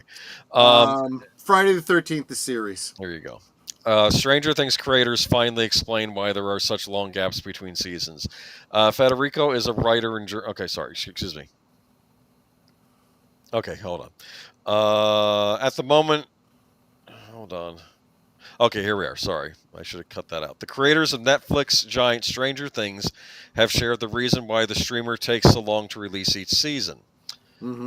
The gaps between each season of Stranger Things have become notoriously long, with fans and some that have become ex-fans continuously expressing their outrage at Netflix over the excruciating wait, but it's not exactly the streamer's decision. While Netflix surely had some say in the matter when planning season 5 schedule, it turns out that it's because the Duffers have planned these gaps all along. They just don't like it when shows come out year on year for some reason. The creative duo spoke to Variety as they tweaked the final season of Stranger Things, premiering on Netflix in November 2025. The siblings have spent their last 10 years making the fantasy horror show for the streamer, but their exclusive development deal has officially come to an end. They have now signed a deal with Paramount, which will let them do what they really want, Ross Duffer said. When Matt and I were talking about what we want to do next, it really came down to what we want to do: a movie, specifically an original movie, a big original film, and theatrical is so important to us. It's just something we dreamed about since we were little kids, Ross says when addressing the new opportunity at Paramount. They want to make movies next, but this doesn't mean they won't continue producing TV shows. With a credit as important as Stranger Things, they will surely create content for the small screen. What types of TV shows? Well, apparently the ones with extended gaps between seasons. Yeah. If TV shows come out every year, it's diminishing return. I like the build-up, Matt explained. If you closely follow the show, you might have noticed that with each season, the gap between each one grew. It took the Duffers 1 year and 3 months to deliver season 2. With season 5, they have taken their time, and now the wait has exceeded 3 years. Matt Duffer also added that they prefer 8 to 10 episode seasons and that their content with Paramount will likely follow the successful structure they've used so far. It sounds strange, but for a show as impactful as Stranger Things, the Duffers have only produced 34 episodes in almost 10 years, which by any measure is a really low count, Duffer continued. Yep. I get fatigued watching 20-episode seasons. We didn't grow up interested in any of that. We only watched movies. That's the weird thing, that we ended up in TV because we had almost zero interest in television. During the interview, the Duffers also took the time to tease season 5 with a couple. Wait a minute. Okay, Stop right there. I want to go back to that. Done. Yes. What you just said. Yes. Because that's exactly what I think Jesse is speaking about here. He says Stranger Things should have been an animated series instead of a live action because of the long wait between seasons. But no, let's go back to what Boomer just read there. They aren't into doing 20 episode seasons because they want to. They are thinking movies. They're thinking movies. They make movies. Well, then you should have made them damn movies. You should have done these as movies. You could have done, 3 sets of 3 movies, 3 trilogies. Okay. And you could have spaced them out however the F you wanted to. You did not do that. You decided to make it a series, so you should make it a damn series. I'm going to tell you something else, too. I think Stranger Things would have been a huger deal if they had been more consistent with bringing out the seasons. I think, yes, it's a popular Netflix series. I think it would have been huge. It would have been a real cultural touchstone, more than it is. And I'm not saying it isn't, but I think people got sick of the long waits between seasons. And you know who made the most money off of this? Hasbro. Because they sell more Dungeons and Dragons crap when this show comes out than at any other time. I kid you not. Yes. It's just ridiculous. And I originally thought this was because of the strikes and the pandemic, and that slowed down production. And now I'm realizing, no, this is just their intent all along. Yeah. All right. I got it back. Me and my monkey draws a comparison to George Lucas. George Lucas didn't make a series. He made, sets of 3 movies. And he spaced them out as appropriate. As a kid, it seemed like there was a huge wait between Star Wars and Empire. And a huge wait between Empire and Jedi. There wasn't. It was just a couple of years. That's as much time as there is between these damn seasons. So that explains it. But my problem is I think that they also set a bad example for other people in the industry who also started doing these gap seasons.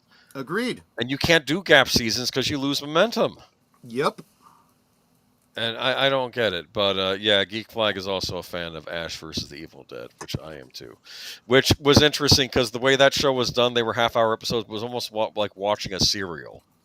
Like when each episode would end like on a cliffhanger and things like that, But and our final article of the night, you're gonna love this one.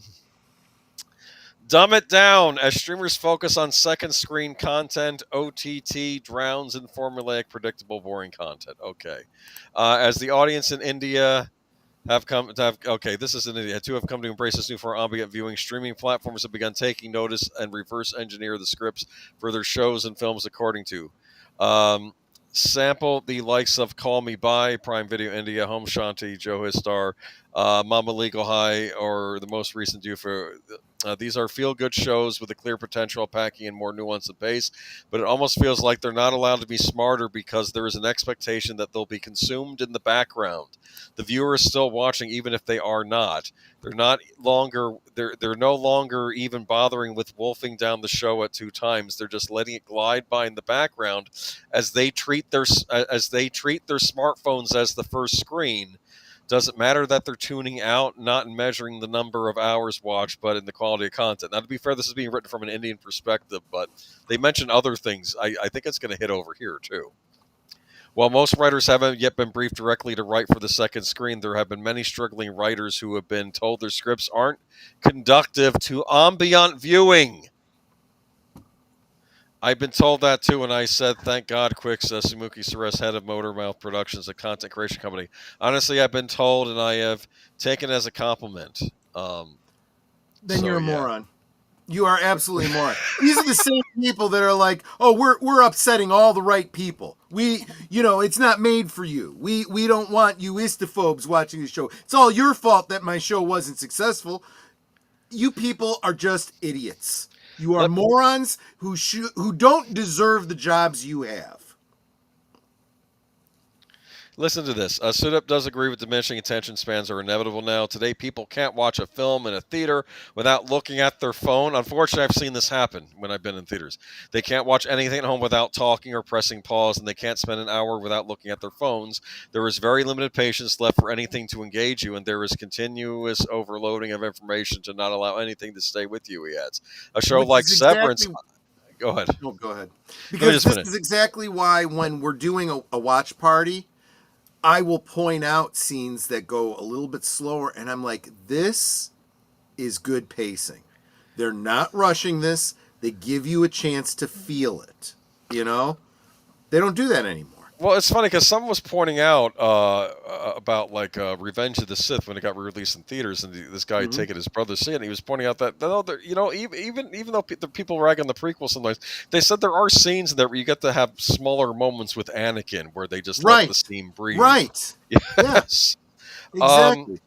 A show like Severance, I love it, but there are some days I feel it requires too much mental focus to watch. Sometimes you want entertainment that allows your mind to wander without being punished for it, which itself is not a problem. The problem is what we do the moment our minds wander in 2025, which is pull out our phones, said Azim Banatwala. No, the short attention span theater starts with the writer. They have a short attention span theater. They don't know how to tell good, well-crafted stories. They just know how to boop, boop, boop, boop, boop, move on to the next thing. That is the problem. Anyway, I bring this up because I think that this is something that may end up emerging with television where it has to be more ambient in the background. Now, granted, this is from an Indian thing, but I was looking this up online, and apparently there are Western shows, too, that are apparently what they call this ambient viewing. Like, I think Emily in Paris is considered one of these, where, you don't have to pay too much attention to it. You just have it on in the background if you want to be doing other things, which doesn't defeat the purpose of watching it. But here's the other problem. It doesn't engage you enough for you to care about the next episode. And it doesn't have you wanting to talk about the show or think about the show or be invested in the show. Therefore, the show will never be, beloved and a success in any measure. That's your problem. Yeah. And yet, how many shows have we talked? We're talking about Twin Peaks, where we just watched 3 seasons of a show. And then we started watching some of the movies that David Lynch did. And after the holidays, we're going to go and rewatch those 3 seasons all over again. Because after 30 years, we're still talking about this show because there was so much there. Every episode, there's things to pick apart and chew on and talk about and reason out. You can't do that with this fluff. It's fluff that they're giving us now. So what have we learned tonight, Charlie Brown? I take that from the special. That there's nothing worth watching these days, and that's why we're trying to bring you stuff from the past that you might not know about. Well, I think TV as we know it is dying. It is. It absolutely That's is. what I think, and I'm not saying that there aren't even decent streaming shows out there, but And it's but just if I you think it's just and the problem is, if you look at Hollywood, you look at the box office, movies are dying too. I'm but I telling you, yeah. all of these marketing problems and all of these bad decisions in the content that they're putting out is just a symptom of the fact that you've got morons running these companies destroying their own industries. Period. Gotcha. All right, moving on to. That's it. You like my last picture there? Carol Ann, yeah. So Because think about it, the TV was a big deal back in the day. You know? I was telling you in the backdrop about a video that I had just seen. It was Gorilla's Random Thoughts sent me a stream, an episode or whatever you'd call it of Tim Pool's show, and he was talking with a priest who his role in the church is he's an exorcist. Right. And he is, and what I found fascinating was he was drawing comparisons between demonic possession, like real world demonic Right. possession and the story behind it. And, well, he was first saying, yeah, it's not like the movies. It's not what you think it is first. And he compared it to what's going on with the advancement of communism. And he said that a big part of the spiritual war that we're fighting and literally the cultural war is, and you don't even have to believe in demons and possession to believe this, just evil actors pushing agendas by corrupting people's minds and the way they think through media, through entertainment, through story. He said that's what, all corruption is. Whether you see it as a spiritual demonic possession or demonic influence, or this very verifiable thing that you see in front of you in the real world with people celebrating the deaths of other people and wishing for the deaths of their ideological opponents. Horrific. And then they win elections. And there was a time when we used to say, where a lot of older generations would look at television and they referred to it as the boob tube or the idiot box because they felt people were just sitting and, mindlessly watching it. And now we're looking back and we're going, it's gotten so much worse. That was actually the good times. That was actually still a part of culture where people could come together and talk about, this really great episode of All in the Family. Boy, it really got me thinking about, this cultural thing or this political thing or whatever. What do you think about that? Do you agree with Archie? Well, yeah, some of what Archie said makes a lot of sense, but yeah, I whatever, right? Now it's become it really has become a bunch of trash that nobody is really uplifted by anymore. It is literally just defining deviancy down. And what I had remembered, I lately I was feeling nostalgic for the X-Files, but then it dawned on me, it's not that I feel nostalgic for the X-Files, I feel nostalgic for these shows I would get invested in that would last a while during a season. Yeah. I think the last show like that for me was Bull, the Michael Weatherly there you series. go. Yeah. Which had an off final season because they got rid of the showrunner because I guess he was too mean. The guy that created Moonlighting, Right. veteran. I noticed this too. A lot of the old guys got kicked out. Like that one guy got kicked out, Mosley, I think, from Discovery. Remember? 'Cause he All was people relating- that were the yes, talent Yes. are seen by the cultural Marxists as the enemies that need to be gotten rid of. Well, that's fine, but you're not bringing the talent to replace them. So all you have is an empty box. Congratulations. Yeah. But It's ridiculous. And yeah, that's where we are. But that's where we yeah. are. So, And so, of well, course, what we do is we read books and just pretend each chapter is an episode. or stick with me. I will keep bringing you really good, uplifting things. I am starting that new series. I'll be bringing you The Adventures of Sherlock Holmes every Tuesday night. Stay with me for that. I will keep bringing you movies that you guys choose. If you are a member of my channel, every Monday night, you guys get to choose.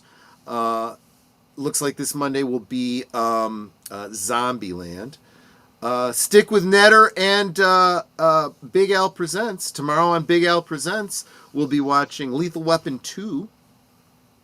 And of course, Boomer and I will continue to rant about the craziness that's going on in geek culture every Sunday night at 8 Central on Geeky Geezers. Got some interesting stories for Sunday, like a big Star Trek update, which I'll have to talk to you about after. I think maybe that could be a subject for next week's stream. But, Sure. but it's up to you if you want to go there. All right. That's okay, Nate. We are literally just wrapping up right now, so we're ending it right here. So yeah, any last thoughts, any last words, Boomer, before we put this baby to bed? I miss TV and I want it back, and I guess maybe I need to just find shows I missed that I didn't watch. Like, well, maybe Scrubs. Maybe Scrubs is good. Maybe I should watch that. I don't. I'm no Superman. Well, you know, Boomer, you can watch some of these shows from the Blast from Our Past on Philo. She's right. That's where I'm That's true. finding. I mean, I'm finding Leave It to Beaver. Yep. And There's yeah. a lot of shows There's on some good Tubi stuff. too. Dennis the Yeah. Menace, and there's also Tubi has a lot of good stuff on it too. yeah. Tubi had Welcome Back Kotter for a bit. I don't know if they still do. Remember Welcome Back Kotter? Oh gosh. Mr. yeah. Kotter. Your dreams were your ticket out. Do. Hell, I had some of the Mego action figures. Yeah, they had Mego action figures of the Leave It. Leave It to Be. Yeah, they had they had all the Sweat Hogs. I think they had Mr. Cotter. Yeah, I'm pretty sure they did. Well, it would be dumb if they didn't. He was Right, like the leader and of the show. they had the classroom. They had the classroom as a playset. But, You and me both, Jesse. I missed the 90s. I want to get back to the 70s, to be honest with you. But I'll be happy with the 80s. I'd be happy. 80s I'd be okay with, but video games started to peak. Well, there's still great games being made now, but there's a lot of great stuff in the 90s for games. But yeah, I don't know. Oh yeah, you're talking about Booger. I think is referencing Juan Epstein, the Puerto Rican Jew. He's like, yes. Oh, let me guess, you were Puerto Rican on your father's, or no, you're Jewish on your Mother's side. mother's side.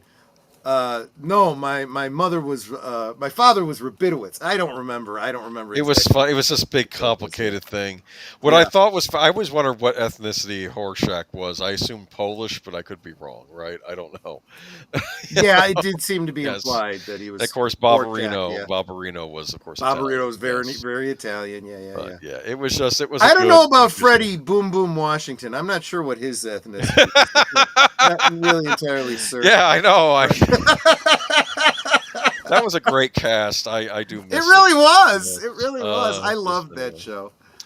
But yeah, it's just- well, you know what they it's- say it's- about Epstein and what he didn't do to himself. But that's a whole other story. Anyway, It's just sad. It's like, what do I have to watch? You get 4 hours of Dateline each week. I don't want to watch this crap.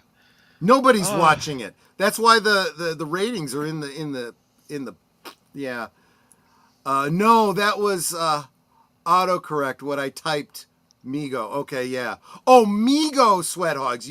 I thought you Menorah. Turn Mego into Menorah. That is so funny. Oh, I love that. Don't worry about it, Booger. That was a great little haha. But yeah. So anything else that we haven't covered, Boomer, that we need to hit?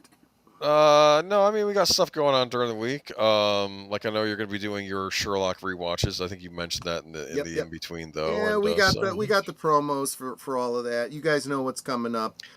And tune into Deleted Scenes channel for his Unscripted on Sunday, Exactly. definitely. Exactly right. All right. Netter, any last thoughts, any last words before I Yes. put you to bed? So I want to remind everyone that, well, if you didn't watch Thursday Things, well, then you don't know about this, but I dropped a new vid for how to make the honey lemon ginger in a jar. And if you did watch Thursday Things, well, then you do know about it. But yeah, you can go over to my channel and you can watch the vid. I'd appreciate if you gave it a like, maybe drop a comment down there, just so I get some Traction. yeah, that's a good word for it. Get some visibility in there. And for the rest, it's like, you know what? I just appreciate you guys so much. Yeah. You are so encouraging, and I am so happy that you are part of our family. Agreed. It's like we have a fantastic community here, and it's because you guys show the love. You are Osmo. You really So are. thank you again for being here, and until next time, good night and God bless. Yep. Thanks, guys, so much. It's always a blast hanging out with you. You are the guys that I want to start the weekend with. You really are. I want to say a special thank you to Ruby Hoove for the gifted membership. I missed this, I think, earlier. Nate dropped a 12-month member chat to say, oh, no, Troy, we're talking about this. Yeah, I told you guys could go ahead and keep talking about Die Hard in the chat if you wanted to. And Connie Cleary for $2 to give me a thumbs up. I super So appreciate Geek that. Flag, does that mean that you're like, oh no, we're talking about this, and you took off your ears and prepared to fight? Yeah, exactly. Exactly right. But anyway, guys, I want to thank you all so much. Remember, I am trying to get to 2,000 subscribers, so if you have not subscribed, hit that subscribe button. It costs you nothing. It doesn't even take you a lot of time to do. Share out the stream. Let your friends know that they should be subscribing. I would really, really appreciate that. And if I can get to 100 members by the end of the year, that would be amazing. That would be the best Christmas/birthday gift you could possibly give. So if you're not a member, consider becoming a member. If you're already a member, consider gifting a membership. And with that, I'm going to say thank you all so much for being here. I hope you enjoyed it. I hope to see you on the next one. If you drink responsibly. Take care, and I'll see you on the next one. Bye-bye. Good night, ladies. Good night, sir. Hit it, sweetheart.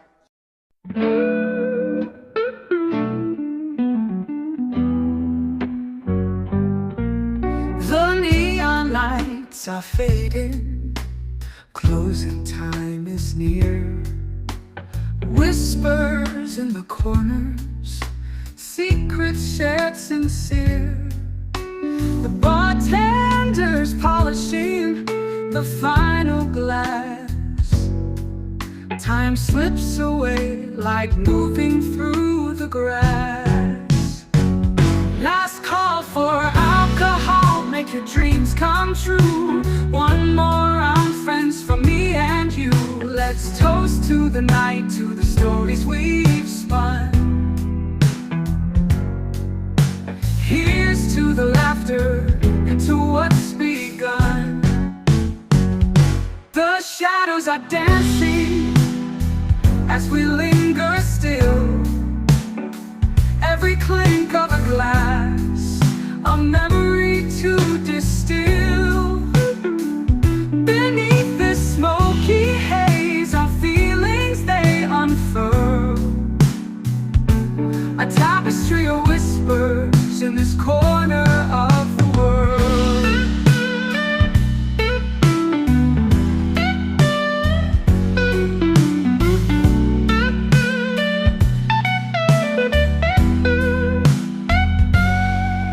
The jukebox serenades us with a final tune, crooning to the lonely and the lovers under the moon. With every soft note, the end draws ever near. But in this fleeting moment, there's nothing to fear. Last call for alcohol, make your dreams come true. One more